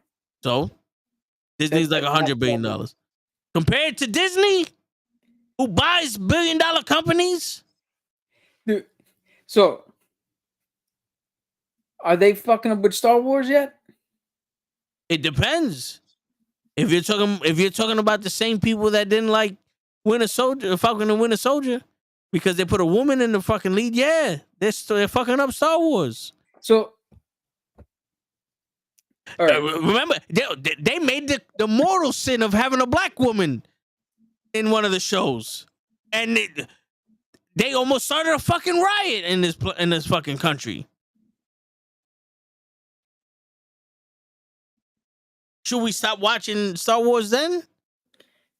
Dude, if Star Wars is bad, I mean, the Book of Boba Fett was bad. Mando season 3 was meh at best. Andor was the only thing that saved them. Like, if Ahsoka turns out to, I'm telling you right now, if Ahsoka turns out to be bad, I'm walking out. Oh, and at what point do we put the fucking blame on the writers? Dude, you can blame the writers all you want, but it's still not gonna. Again, if you continue to watch what they do, then they don't have to change. That's the thing about the WWE, Vin. When the WWE had bullshit writing and Vince was ruining everything, they made what, $5 billion selling their shit to Fox? That was the most money they've ever made because nobody tuned out. Because it doesn't matter. Dude, when it comes to business, it doesn't matter what you say. If you're still going to give them money, they don't need to change. Yes, they do. They don't. If you're still going to hand them fucking money for shit. You keep buying Apple, even though the only thing Apple ever does is, hey, now we got a color that everybody else has had for the last 15 years. And they're still going to change. I doubt that because you just told me you weren't going to get the new iPhone because it doesn't do shit. You know the 14 isn't selling because everybody bought the 13 because it was cheaper? Because the 14 was the same shit as the 13? When people start buying the older models and no one's buying the newer models, now everything changes. Yeah, but what happened? They're not putting money into the thing that everybody wanted them to put money into. No, but they still put money in Apple. Yeah, but in this case, this is your Star Wars versus Marvel argument. So Star Wars still getting the money, but the Marvel's the one they wanted you to put money in. If they're not gonna put it in there, now they have to change Marvel. No, they just start doing more Star Wars. So then they canceled the 14. Or did they cancel the 15? Or did the 15 change from what the 14 was doing?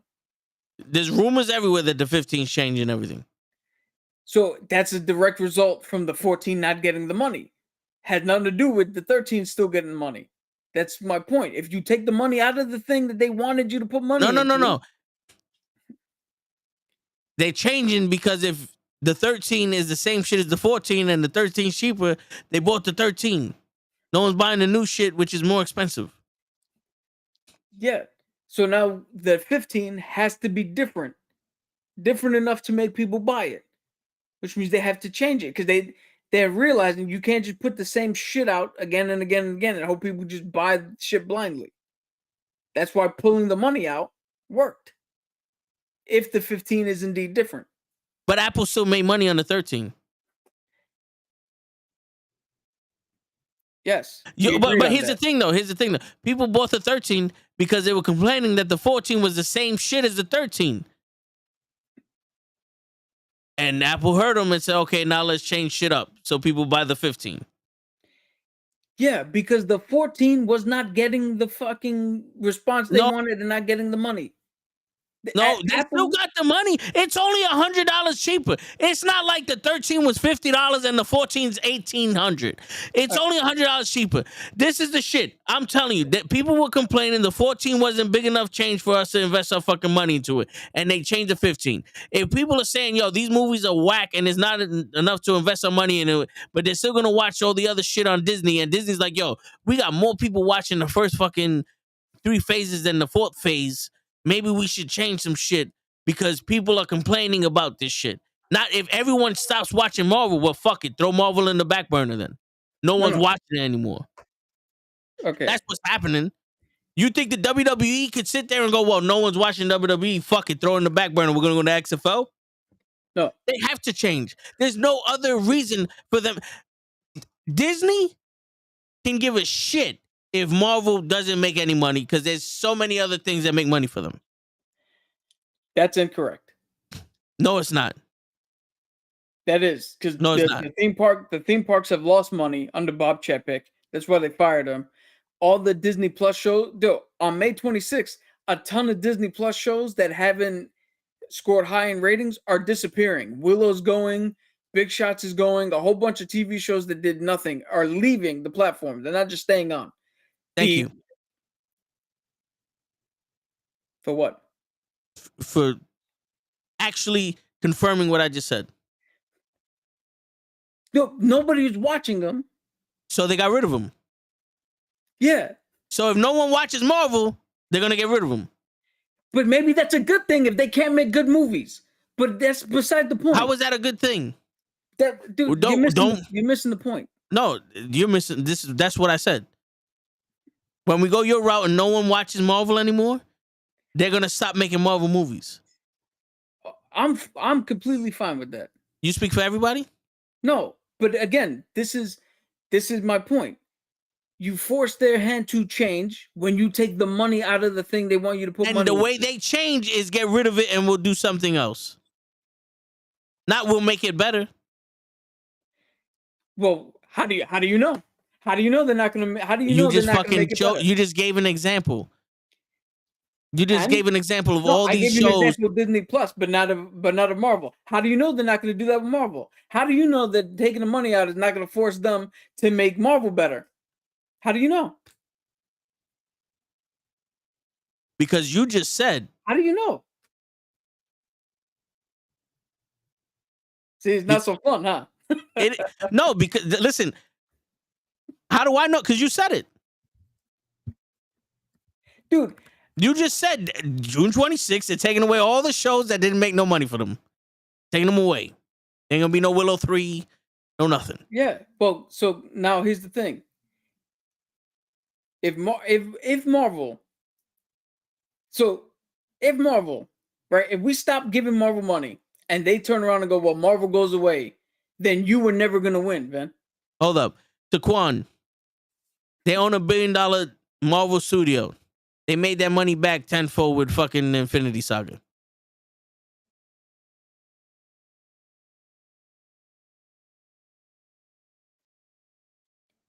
But now, to what I was saying, if they go that route and do what you say and just get rid of Marvel because nobody's watching it anymore, then you were never going to win by yelling at them to get better because they clearly could not get better or would not get better. So either way, we get our answer.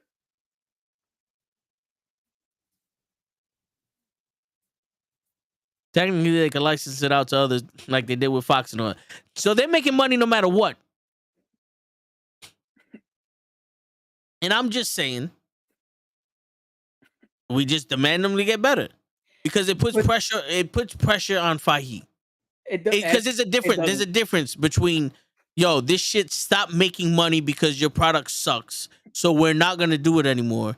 Then, yo, this shit's slowing down and we're starting to see a decline because people are complaining of the way you're doing movies. Where it's like, okay, give me another chance and we'll fix it and we'll get the money back up. Where it's yo, this shit just went bankrupt. Get them the fuck out of here. No one's watching it. Again, we are not. This is not an argument here. Your way is right, and my way is also correct. You could try to fight, which fighting and giving the money to me, I don't think will work. But that is a way you can do it. Or you could just stop watching it, and then you're not worried about this shit. Both ways are valid. I'm not saying your way is wrong. No, I hear you. But what I'm saying is, why would you stop watching something that you grew up to love? Because I don't have to watch shit forever. I don't have to love the same shit forever. This is not a fucking eternal thing. People get it, change, but people grow. I stopped playing with action figures fucking 15 years ago. I understand that. But that's you. Yeah. What if there's people that still sit there and go, the only movies I watch are Marvel? Yeah. And again, they can follow your route. I'm not saying they can't. Your route is valid. I'm just saying there is an alternative route. There's two different paths you could choose. Both of them are, none of them is better than the other. None of them is wrong. None of them is right. They're both the same path. You could do your path, or you could do the other path where you just fucking go do something else. And for people like me, there is nothing else. But there's a million other things that you could do except watch a fucking Marvel movie. You just went to watch the Fast and Furious movie. Yeah, that's done for. There's only 7 left. There's only 7 Fast and Furious movies left. You want to watch John Wick? You want to watch Fast X? John Wick is over. Fast and Furious is over. I want to watch the Evil Dead movie. Evil Dead is over. You want to watch the Super Mario movie? You went and watched other movies. I fell asleep during the Super Mario movie. But you want to, my point is, you want to go watch a movie every fucking weekend. There ain't a Marvel movie out every weekend.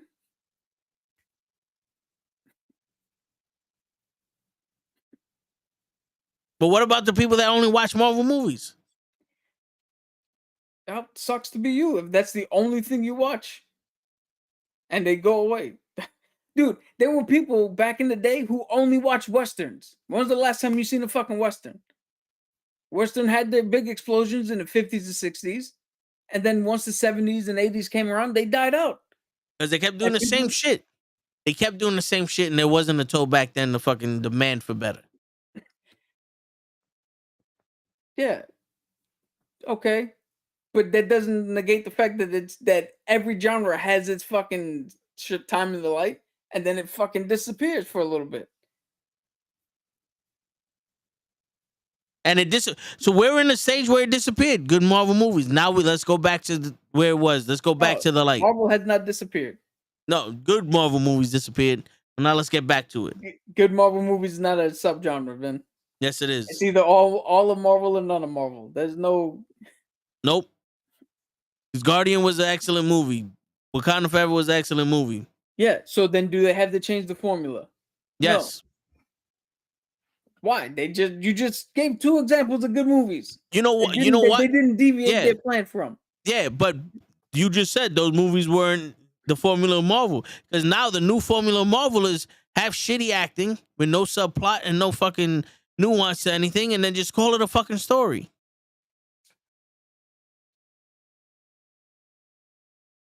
But in Guardian, they had good acting, good plot,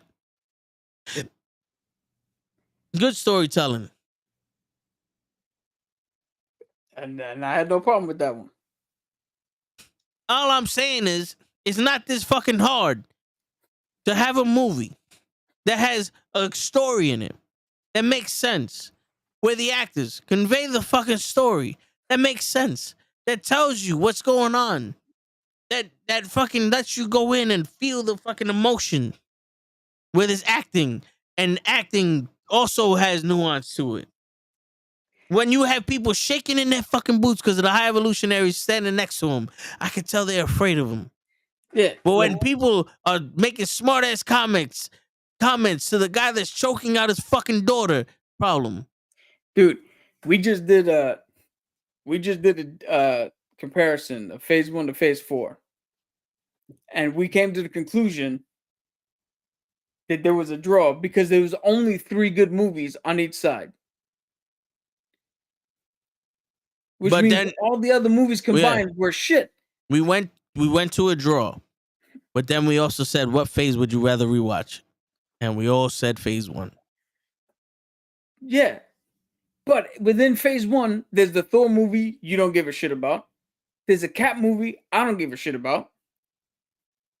There's other movies in there that are middling. But how did Iron Man 2 nobody gives a shit about? How did those movies affect Avengers? They didn't. Right? But Kang in Quantum is affecting the Quantum verse. I mean, but Kang Dynasty could come out and not be affected by all the movies previous as well. No. Because they're in a rush.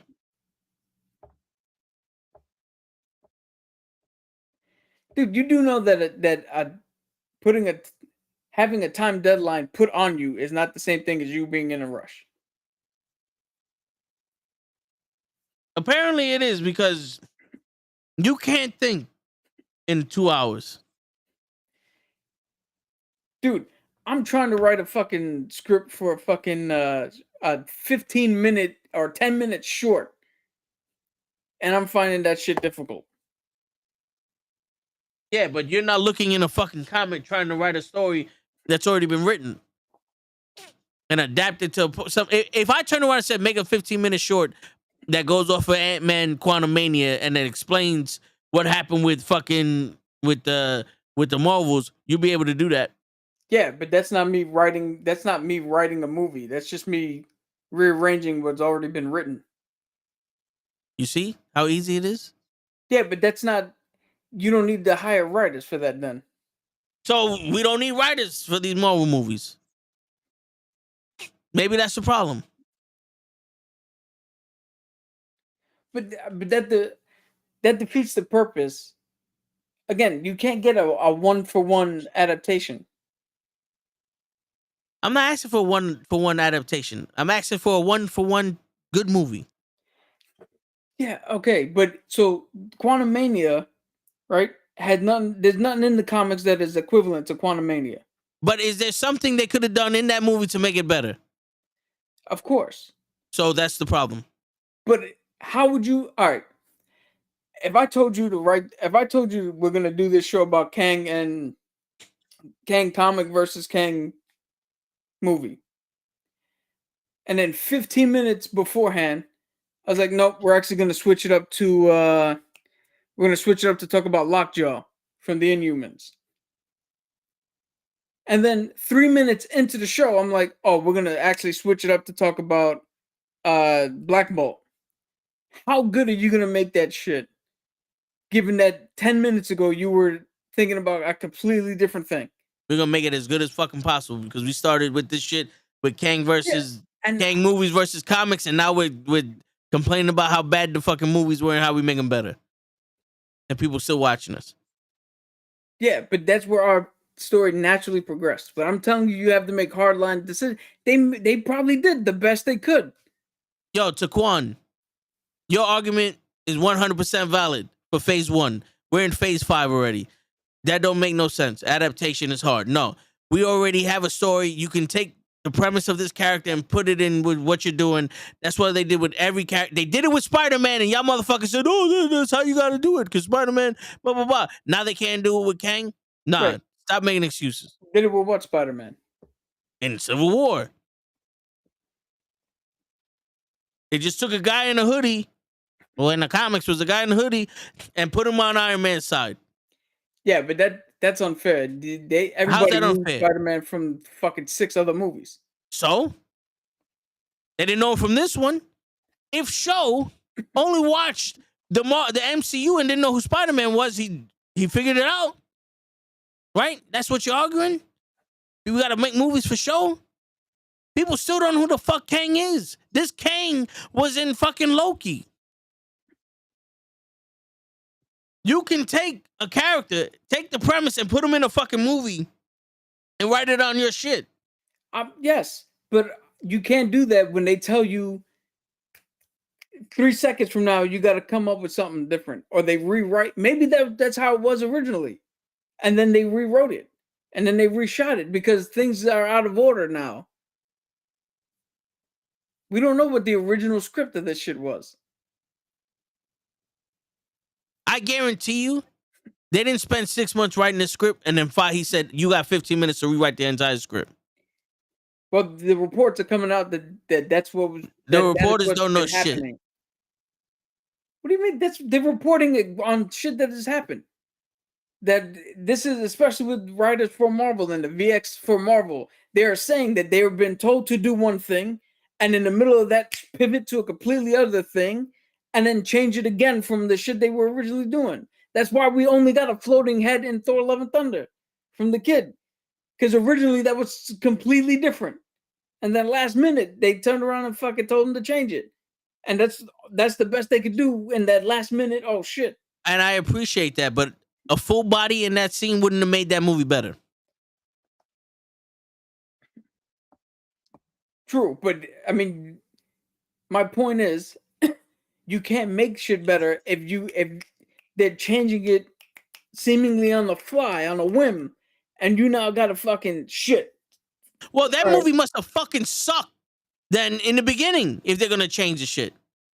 Did you hear them change shit from second to second in Endgame? And that movie was fucking perfect. How many times they changed shit for Guardians of the Galaxy? Dude, Guardians of the Galaxy was somebody's original vision. No. How many times did they change it? No. How many reports? So that movie was good on its own. So you're telling me they're starting out with shit and they're telling them to change it to make it better and they're giving us more shit. No, what I'm saying is Multiverse of Madness was shot out of order, so they had to do rewrites and rechanges to fix some shit. Quantumania was rewrote and reshot and all that shit because of other shit that happened off screen with Jonathan Major's performance, with other movies supposedly tying in later on, plans changing. I'm not saying every movie. Certain key movies have been fucking changed because, oh, well, we're changing directions now. Dude, if what do you call it? I guarantee you, if the Marvels had something to do with Kang, and we find out next month that Jonathan Majors is going to fucking jail for whatever, I guarantee you they're gonna fucking go in there. We gotta change this shit, and it's gonna be changed. And the movie comes out in November. How good do you think it's gonna be when they have to scramble to change shit right now?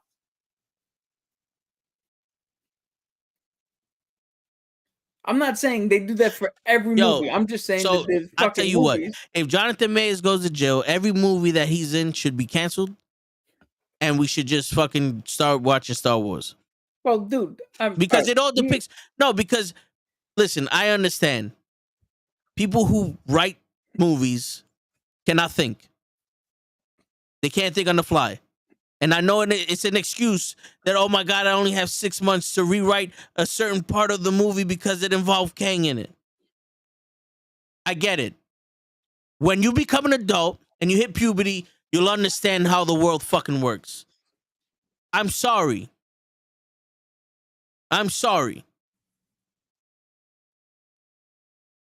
You think fire fucking man just goes into a building and goes, oh, well, the ceiling collapsed, I'm leaving. Fuck everybody that's in here. That wasn't supposed to happen. Well, I mean, if the building was dangerous, yeah, they would.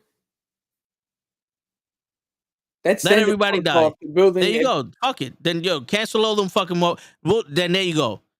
No one watch any more Marvel movies. Cancel them all. Cancel DC. We'll just go fucking watch Traveling Sisterhood of the Pants. Hold on. I just want everybody playing the home you game. have successfully made me give up on Marvel. I'm done with them. I'm no longer going to talk about Marvel MCU on the show. Okay. You guys can talk about all you want. I'm no longer talking about it. Because it's too hard for the fucking writers. Dude. All right, so then, fine. I want a script by Friday for a fucking Marvel movie, man. No, it's too hard for the fucking writers. Why can't you accept that it's difficult for them? Because life is difficult. Everything is difficult. What you think? That making movies was easy before fucking Ant-Man? You think making TV shows was easy before fucking She-Hulk? Life is difficult.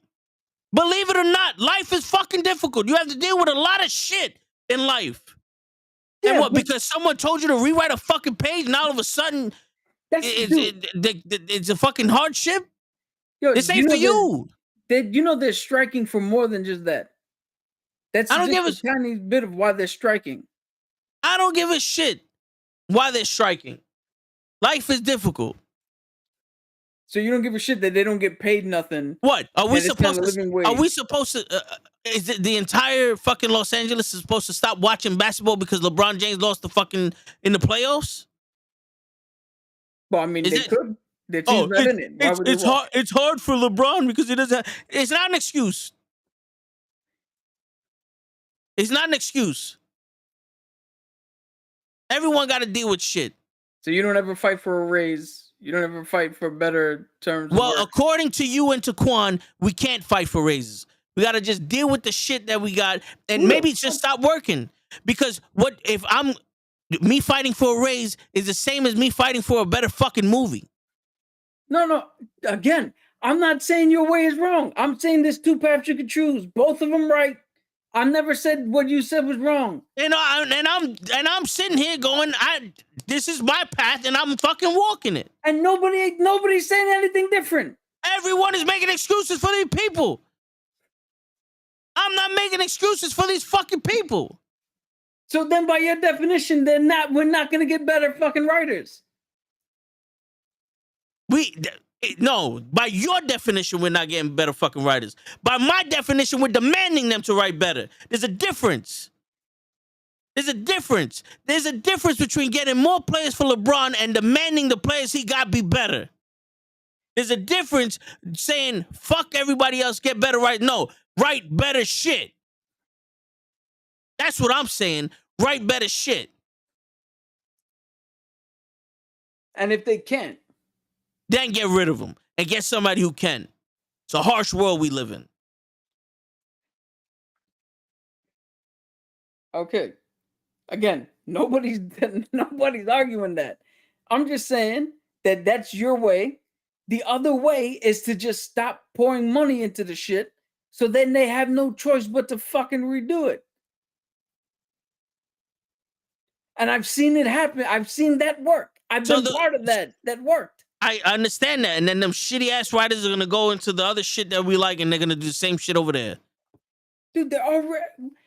What else do you? Yo, no one is gonna watch The Witcher, and we're never gonna get another Witcher. Okay, but how, Vin? No, this is an example. This is an example. The only reason no one watched Willow The Witcher is because they got rid of fucking Henry Cavill. Yeah, it can be good, and they're still not gonna watch it. And if they do another Boba Fett show and no one watches it, and then we never get another Boba Fett, and if they go, well, you know what, fucking no one's watching Star Wars, we never get another Star Wars fucking show. Okay, like if no one goes to the basketball games, they relocate the fucking team. Yeah. So now no one in that city can watch basketball. Except everybody in Seattle still watches basketball. Everybody in Vancouver still watches basketball. Okay, so what stadium they go to? They watch it on TV. No. What stadium do they go to? What what jerseys do they wear? I think that they have the Seattle Storm for the WNBA.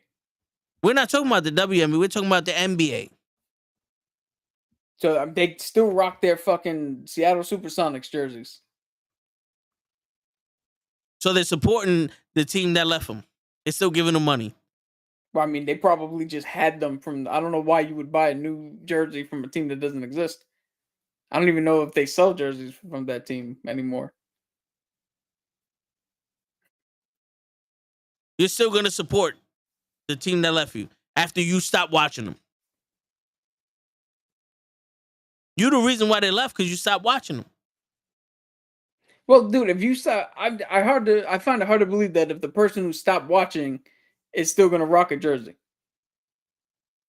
You're going to tell me that you're no longer going to love Captain America. You're no longer going to read the comics. You're no longer going to do none of that shit because they got bad movies.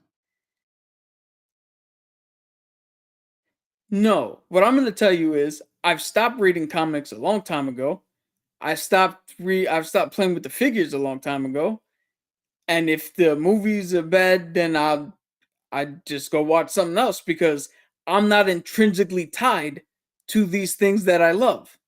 And they get rid of Marvel forever. I personally would be okay. I'm not intrinsically tied to shit that I love.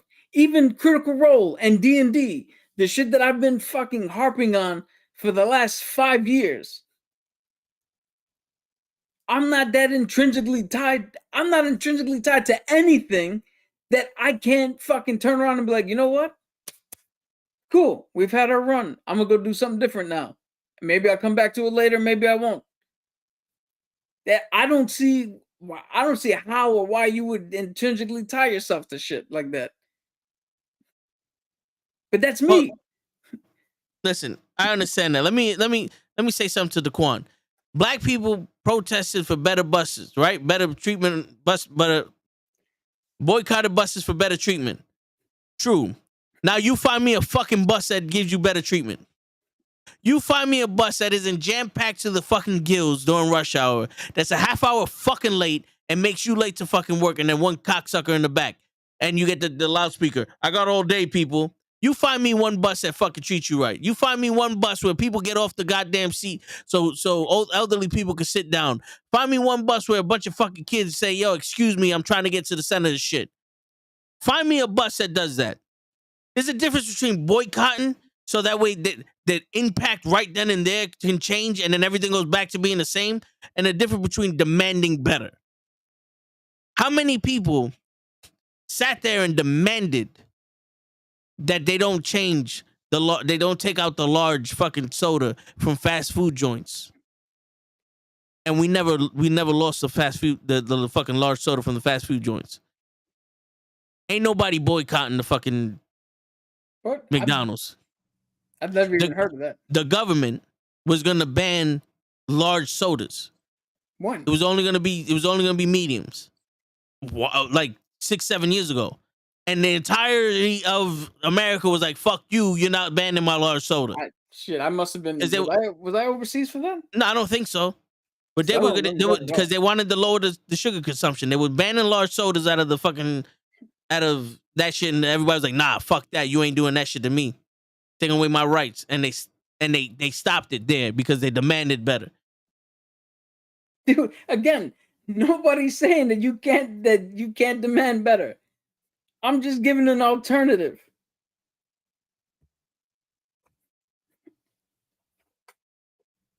Tell them. It's okay. It's okay to fucking. I'm arguing to Quan and you're arguing. Like, in all honesty, every time I say something, it's to argue the Quan's point. So and then so make that clear so I don't have to go and watch New Rockstars to see that you're arguing with the Quan. I'm sitting here. Every time you say something, hold on, wait, the Quan. Yes, but this and this happened. And then you go, but there's two ways. It's not fucking, say it in the movie. No, but they put a scene in which you're only talking to the Quan. They stopped selling supersize, but not large. Supersize was a long time ago when there was the fucking obesity shit and they wanted to sell the fucking salads and all the other shit in there, and it was one of those shits. The supersize that was supposed to be a seasonal fucking sale anyway. That shit went out of proportion. All right.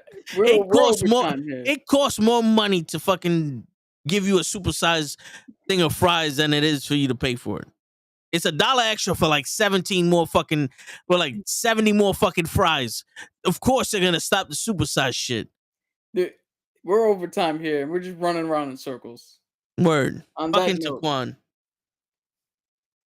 Don't talk that shit, won't be that shit, Taquan. But we love you, man. What up, Kenny? But yo, on that note, ladies and gentlemen, the Kang from the comics. Yo, in conclusion, the Kang from the comics is given every fucking leeway for them to do something in the movies. You know what I'm saying? But on that note, ladies and gentlemen, it's your friendly neighborhood knucklehead signing out. Peace, everybody.